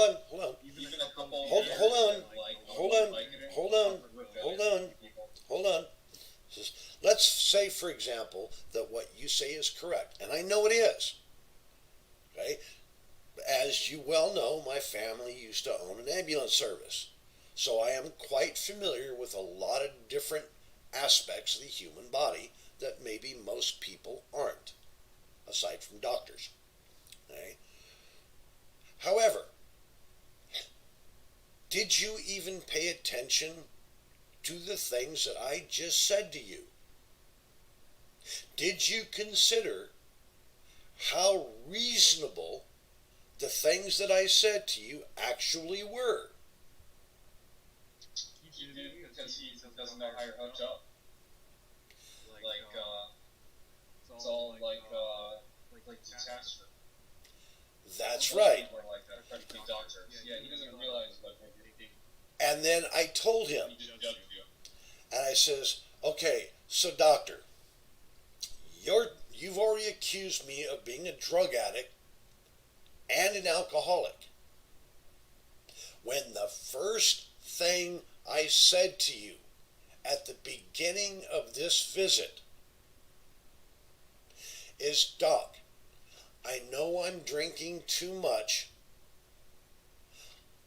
What can you do for me to help me minimize the pain so I can quit drinking?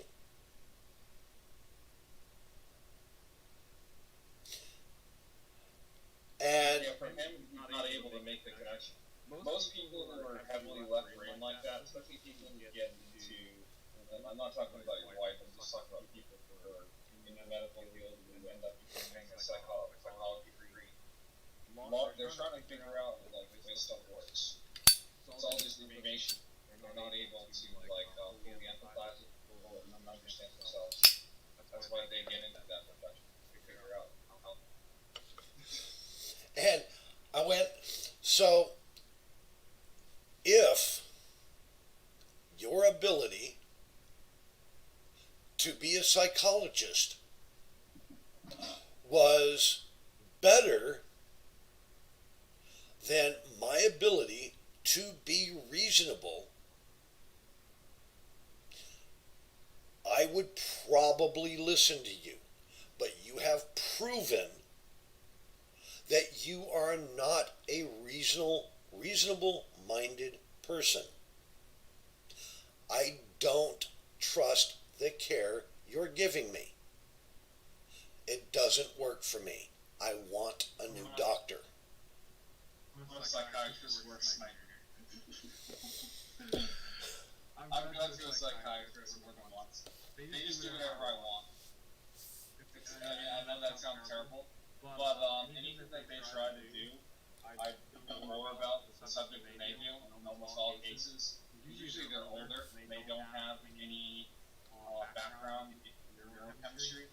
I've studied that in depth, so I know all the crazy drugs that they want to give me, and I'm saying no to everything, and I probably already know what medication I need. I probably only want 3 weeks or less. So I'm just going to give me whatever I need to get better, and I'll have a sound argument for exactly why I need it. It won't have any argument. Right. When my neurologist, my neurologist is also a licensed psychiatrist. Okay, he did something that no other doctor that I've seen in the last 6 years, other than him and one other, has done. He asked me questions and then listened to my answer. Yeah, that's what you're supposed to do. He asked my wife a few questions and said, I want to hear from your wife. Please don't interrupt. My wife answered it. He listened to her answer. He asked a few more questions. Listened to the answers. He said, okay, I have a little bit of history. I've seen your records. I've seen your MRI from the rifle accident. I've seen the frontal lobe damage that you had. I saw the reconstructive surgery and how they did it. And he mentioned how good of a job they did. There's very little scarring for somebody that had half their face ripped off. And he says the cyst that they recently found, actually was there when they did the initial MRI on the day of the rifle accident. It has grown 1 centimeter. It used to be 6 centimeters, now it's 7. And he says it's possible that could be part of the problem. However, some of your symptoms also indicate that your heart, your pulse rate, may be dropping too low, which could be cause, I can't remember the word that he used, but basically that could be the cause of your passing out. Your pulse rate drops too low for too long, you lose consciousness, and you come back dazed and confused. Basically, your body is rebooting. And he says, you're showing those signs as well. He says, He was a neurologist, or yeah, he's a neurologist. Okay. Then he says, I would like to give you some anti-seizure medicine until we can figure out what's going on with you. I think it will help. He says, it's totally up to you. This is something that you don't have to take, but you've had this condition for a number of years, and nothing they've done or tried has worked. So with your permission, I'd like you to try. If after a couple of days it doesn't work for you, just stop taking it. And, and you bring the bottle back and it's all good. I'll be damned. sounds like a good doctor. He is. The first day I started taking those pills, the very night, I stopped passing out, period. I still got the symptoms, but I don't pass out now. Is that a private practice? Yes. He actually treated my father. He was my father's neurologist. Oh, nice. You're lucky to be able to. Yeah, but his actually do a job. yeah, his Russian accent is so thick though. It is so hard to understand him. But he's a really good doctor. He's a really nice guy too. Oh, and the other thing, his nurse, she wanted to do my vitals and do the initial checkup and health and wellness stuff. And she goes to do my pulse, and she noticed something that I used to tell all the doctors about until I was blue in the face, and finally I just stopped saying anything about it. Right? But she went to take my pulse, and she goes, okay, that shouldn't be there. And I said, what's that? And she said, your pulse rate just really dropped and then sped back up. And I said, oh, you can actually feel that. I said, yeah, it's been happening about 20 minutes now. And she went out and got the head nurse. The head nurse came in and they put the BP cuff on me and everything else. They couldn't find it. They couldn't feel it. They couldn't see signs of it. They took my blood pressure. Really talented. Yeah, they took my blood pressure, and the original nurse, she says, do you mind? I gave her back my hand, and she says, I felt that before, but normally it doesn't go away. And I said, yeah, it's usually shortly after that happens that I start to pass. And I passed out. Interesting. Is there anything you can do for that? That's what they're trying to find out. But like I said, since I've been taking that seizure medicine, I haven't passed out once. Yeah. Have you tried magnesium? Yeah, that's part of my multivitamins. Does that help at all? No, but vitamin B12 did. I was vitamin B12 anemic. Oh, okay. You got B6 and B12. They go all together, right? B6 is in my multivitamin, so is B12, just not enough of it. Oh, okay. But I take 1,000 milligrams of B12 a day. Yeah, that makes sense. If you take B6 and B12 will work in conjunction. There's a certain special ratio in the two. The only problem Off the is, top of my head. yeah, the only problem is since I've been taking that B12, I don't have normal poop anymore. It's always the Aztec trots. If you won't work you, I would do that. Magnesium should help. You don't know, it's pretty subtle. It's good for your nervous system. Well, see, part of the problem is I have ongoing nerve damage that it's affecting my body in weird ways. As my brain is continually rewiring itself, trying to repair the damage from the rifle accident, even though it's been so long, it's rerouting some of the nerve impulses to different parts of my body. So I develop these weird phantom pains or pains that should be in one place that are actually in another, and that makes diagnosing me really difficult.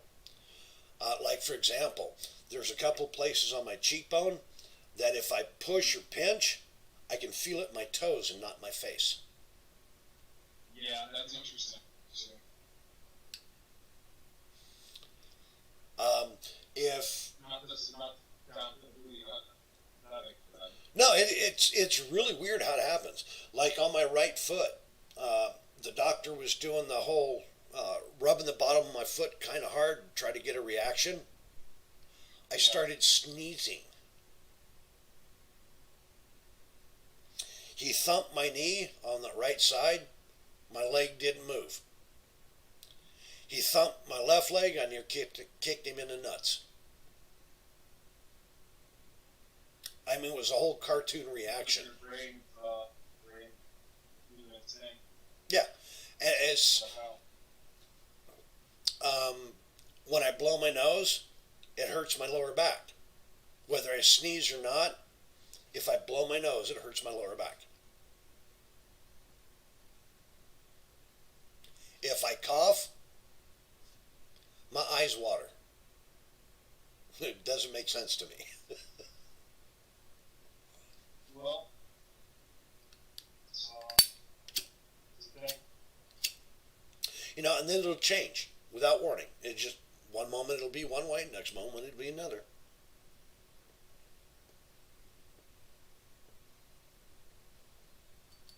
It's kind of a bizarre thing to be me, I suppose. Oh, the other thing.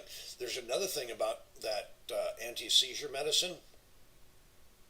Ever since I've been taking it, my ability to articulate thought and my ability to express what I'm thinking about has become easier, more concise, and clearer.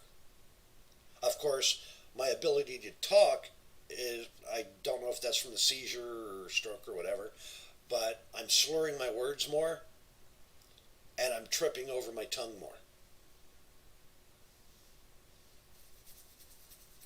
I've actually bitten the side of my mouth or side of my tongue a bunch um, since the day that the wife called the ambulance. So to me, it sounds like I had a stroke.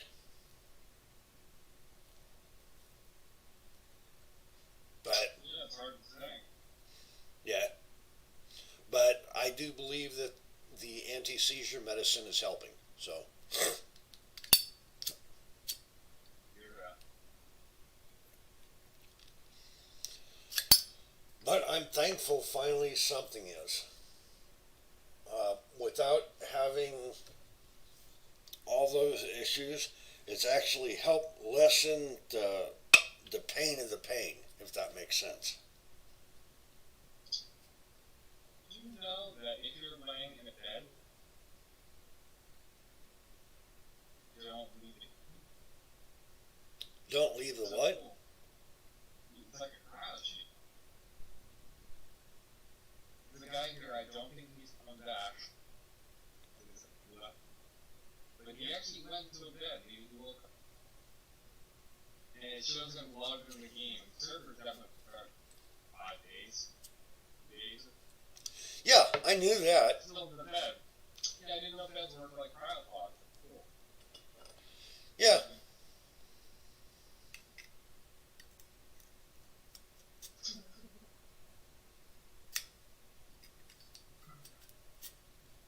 Dude, I love that. I love that little RP. Like, some servers, they don't, they do have they are doing something different. Like, functions, they don't have a lot of, they don't build that kind of stuff. I love that it's functional. And lay down, keyboard. yeah. I just wish the stove was more functional. You wish the stove? Yeah, Yeah, does nothing. I tried using it to access ads. Do that.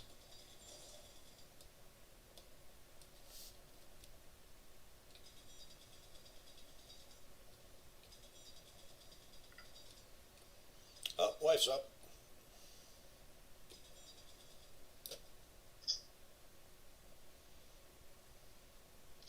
Could have at least stuck a little button.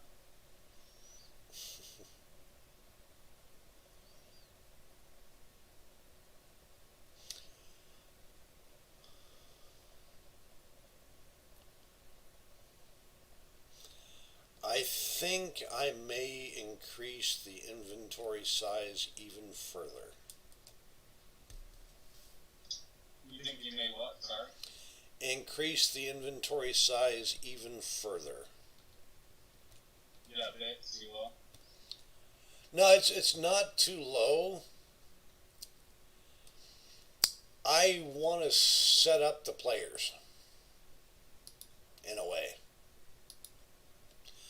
I want to increase the personal inventory size well above the ship inventory size, so people get in the habit of having all their stuff on them. Also, they would say that. Yeah, to give people something to gain when they kill somebody. Does that mean? No, it will be up to them to decide whether to carry their stuff around or not. Right? Yeah. No choice. They want to carry all their stuff around. Die. Yeah, if you carry all your stuff, don't die. Okay, Yeah. there's one shower in the river. They do have a shower.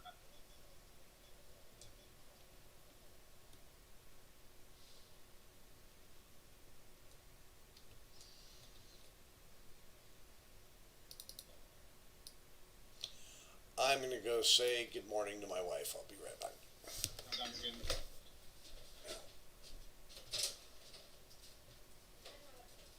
I know, I heard you. I wanted to come out and say good morning.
spicy meatball.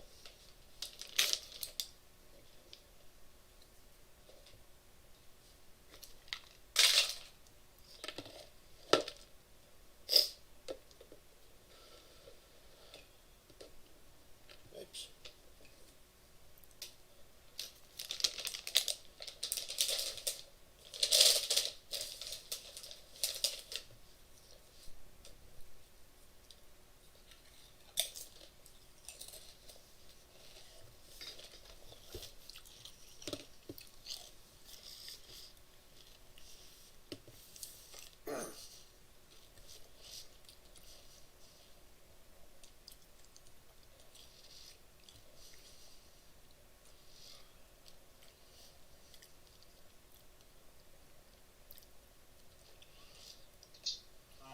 What's up?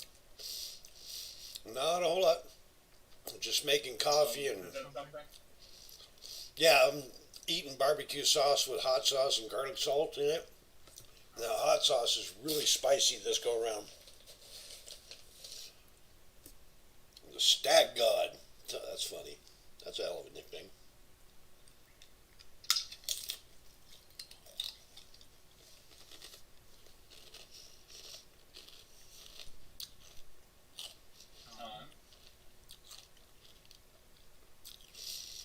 Oh, what?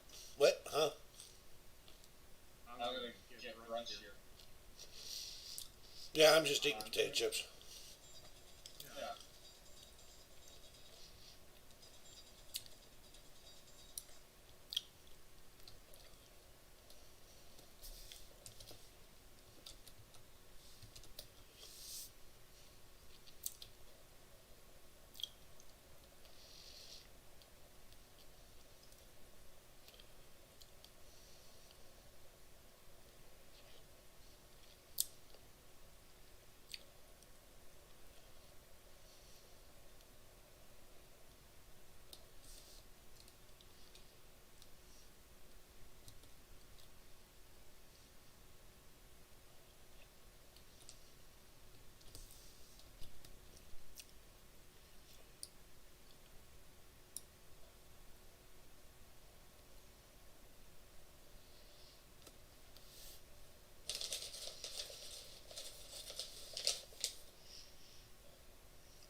Get these guys set up with television. Their dock area. They're the only faction that doesn't have television.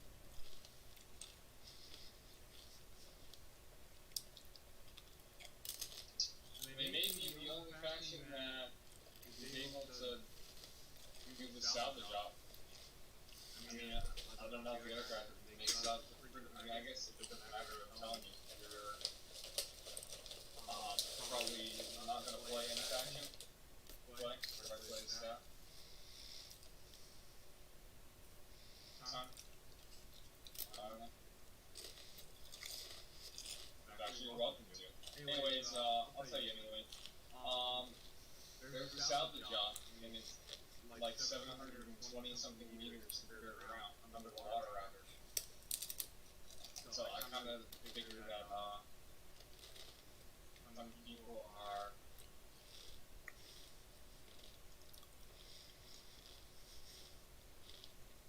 gonna need a submarine to do it. You take in the water body now, you take damage past 500 meters. Yeah.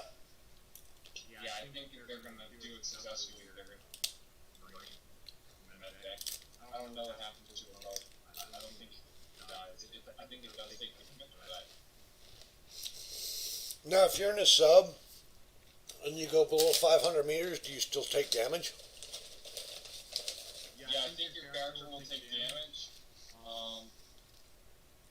But your blocks take damage also, I believe. take HP damage.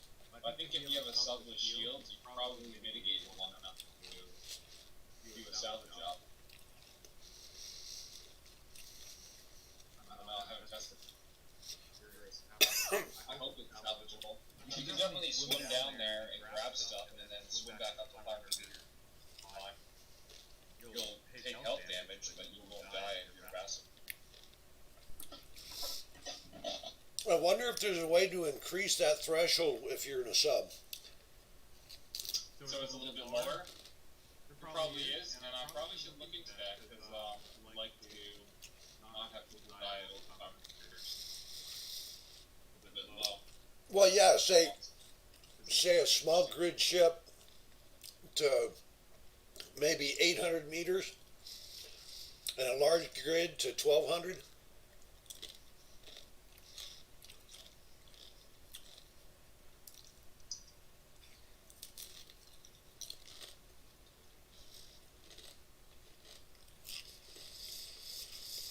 Or make the damage based on the block size, like if it's a large grid block, light armor, it's one size, large grid block, heavy armor, it's another damage.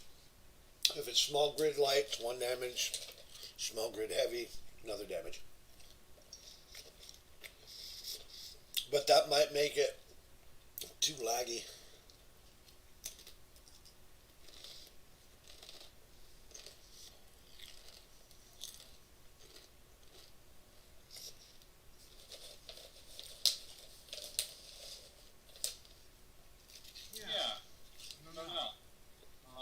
It's probably in a config file in the storage directory. Sorry, I'm sort of slightly off subject.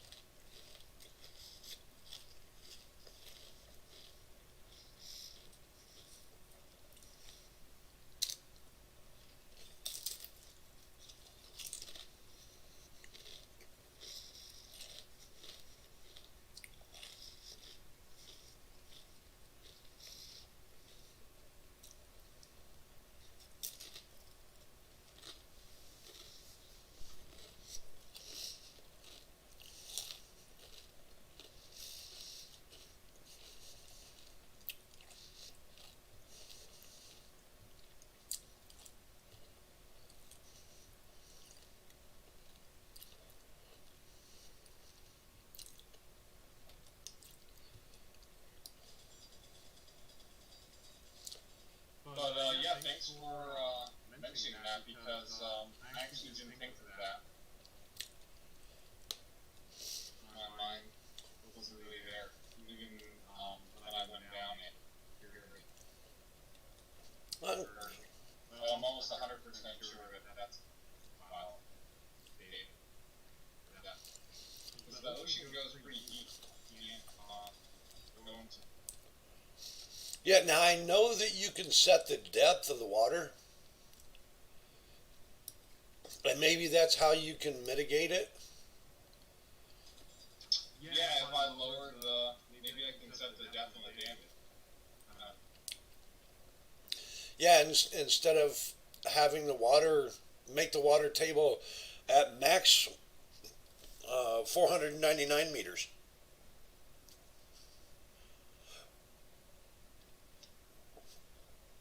As a temporary fix.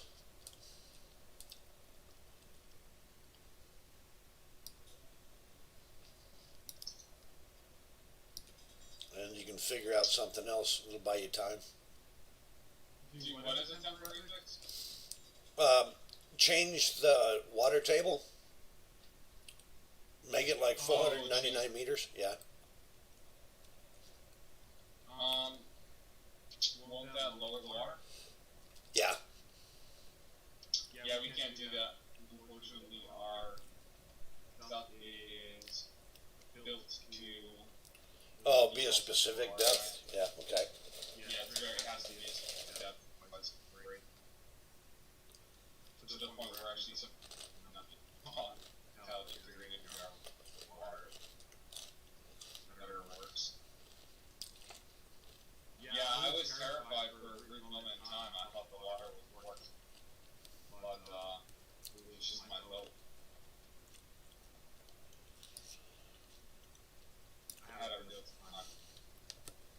Well, then I wonder if there's a way to change that depth in the config files.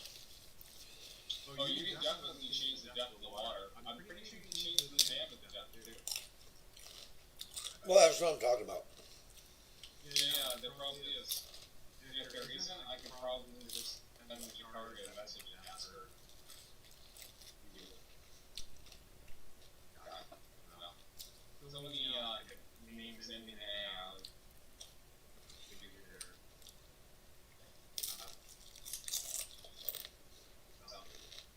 yeah, maybe it might be a trick.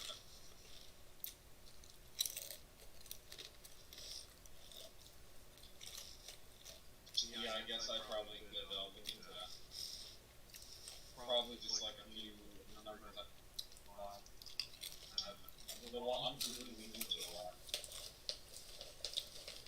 I'm kind of, I don't want to say testing it because I know it's a very solid mod. That's fair. Well, it's not really testing. First time using it in an actual, I'm pretty new with it actually. I did some performance checks on the water physics and everything using the Torch profiler and comparing it with like aerodynamics mod and just generally large grids or the water mod is like not really that really effective. It is more than like most of all the other physics wise, more than aerodynamics. It doesn't work with aerodynamics. And it more than some smaller grids terms of wrap around their deals. But it's not bad. It's actually quite reasonable. Yeah, I like the water mode.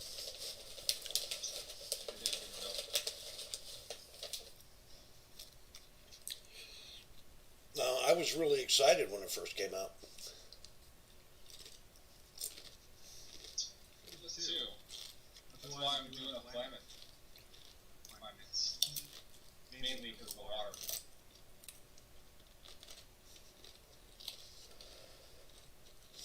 I think it's that awesome. I really like the idea of players being able to do submarine exploration and warfare. That adds a lot.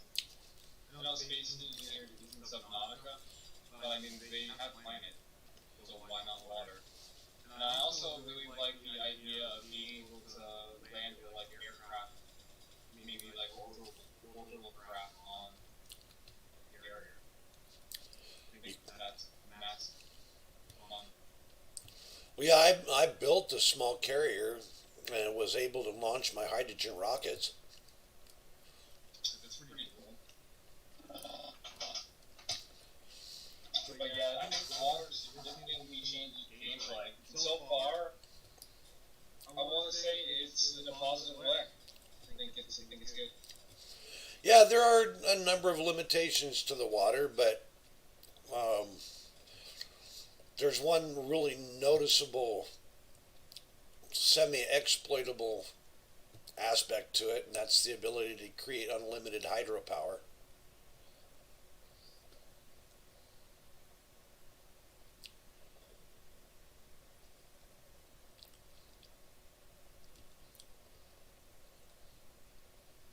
Excuse me. Yeah, I know people don't like that, but they feel like it's cheating.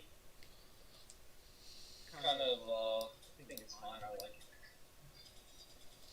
Oh, I like it too, don't get me wrong. Roleplay thing. So, you know, the revolutionaries do have a huge advantage by basically being on the ocean and being able to get unlimited hydrogen power. But the way I see it is, the planet it's got oceans, right? It's cold. People have the ability to fly to space. Why can't they make ice? Why can't they make infinite ice from the ocean? You can do that in real life now. Take the salt out of the water, get it into the ice. It's cold, you don't even have to use electricity to do it. Well, look at the Arctic. Yeah. It's just a whole bunch of ice. So I see zero issue with players being able to do that. Oh, sure, fine, be reasonable. I mean, really, the O2 H2 generator should just take plain water. You should be able to suck water up out of it. Get hydrated. The ice is just an item that takes the place of it. Yeah, I think it's cool. I love it. Of course, you think that you're not near water, probably not very cool. But I think you only have to dig down 500 meters, or at least on this planet.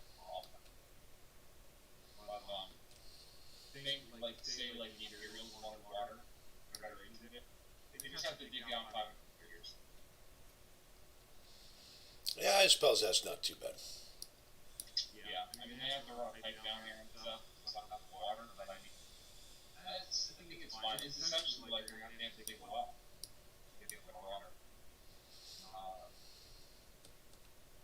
I think it has an interesting aspect to gameplay. Maybe it is a little cheap, but you can also do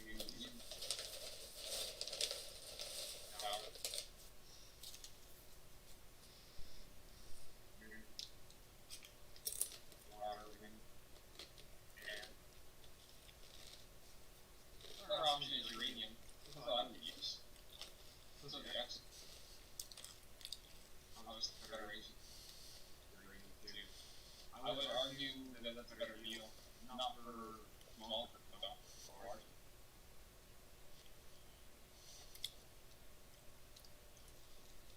You need so much power for uranium. For much less for half the base.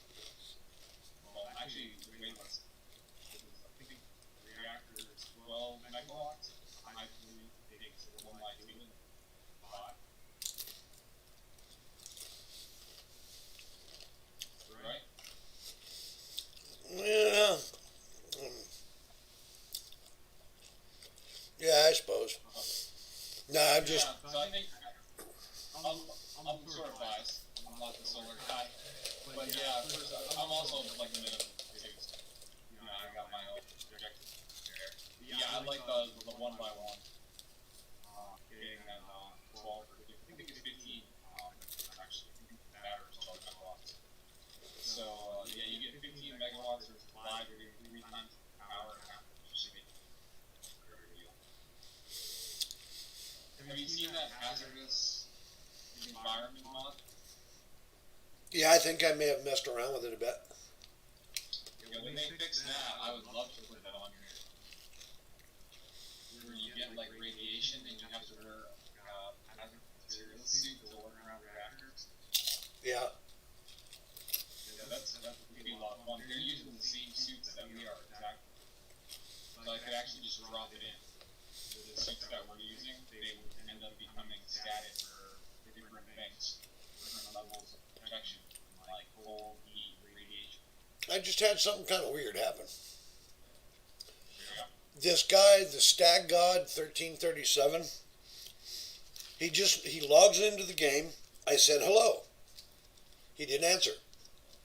Next thing I know, he's trying to join the admin faction.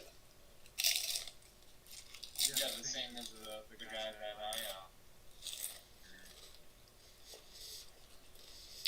I didn't respond, and he left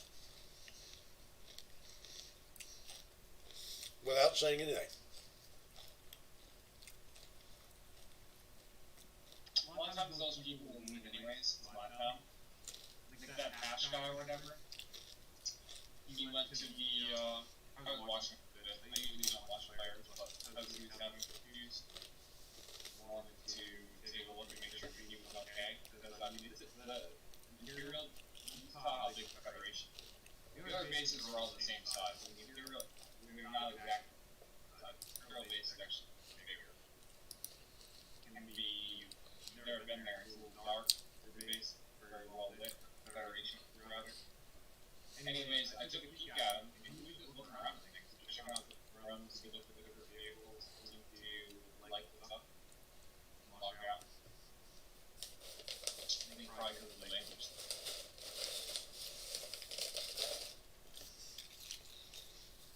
also could have been that you didn't know how to take ownership. You want to take the vehicle. I did tell him that vehicle garage, but I'm not sure if he understood the English one. That's the problem. So, yeah, I think in situations like that, those players leave anyways. It's not really a whole lot you can do. And even if he did speak English, he might have his whole intention might have been what we were up to. Maybe he wants to check us out.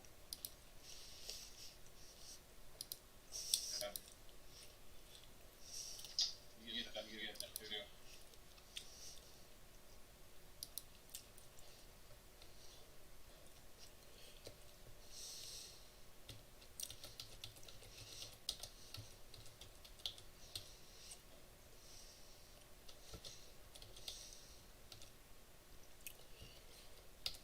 Anyways, I'm getting a little bit peckish. You know, I'll be around later. Okay, well, go eat, go rest, enjoy. I'll be here for a while. If I'm not, I'm probably sleeping. Yeah, you going to sleep? Not right now, but I'll have to take my Yeah. I'll have to take my pills in a couple hours, Yeah. and usually I'll fall asleep. Makes sense. Well, shoot me a message. I'll probably be done cooking this around an hour. Okay, Yeah, take care. later.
Hoping that'll give me enough to start.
Time for coffee.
going to start this, of course, if you haven't guessed,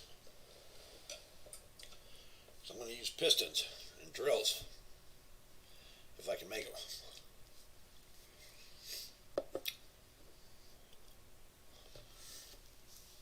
Dig myself a hole.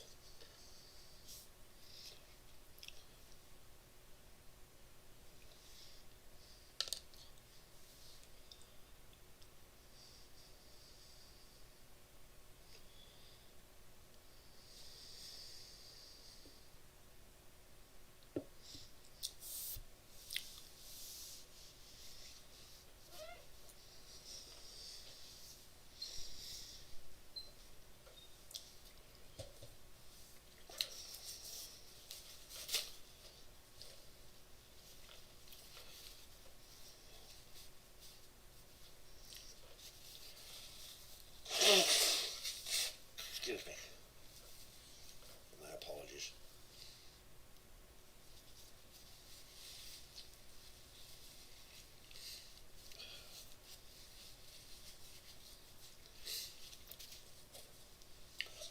Now I'm going to use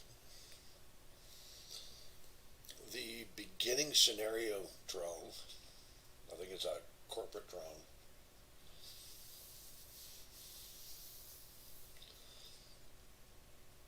Because it's already weaponized and I have the blueprint.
Thank you for watching, everybody. God bless, and I'll see you on the next one.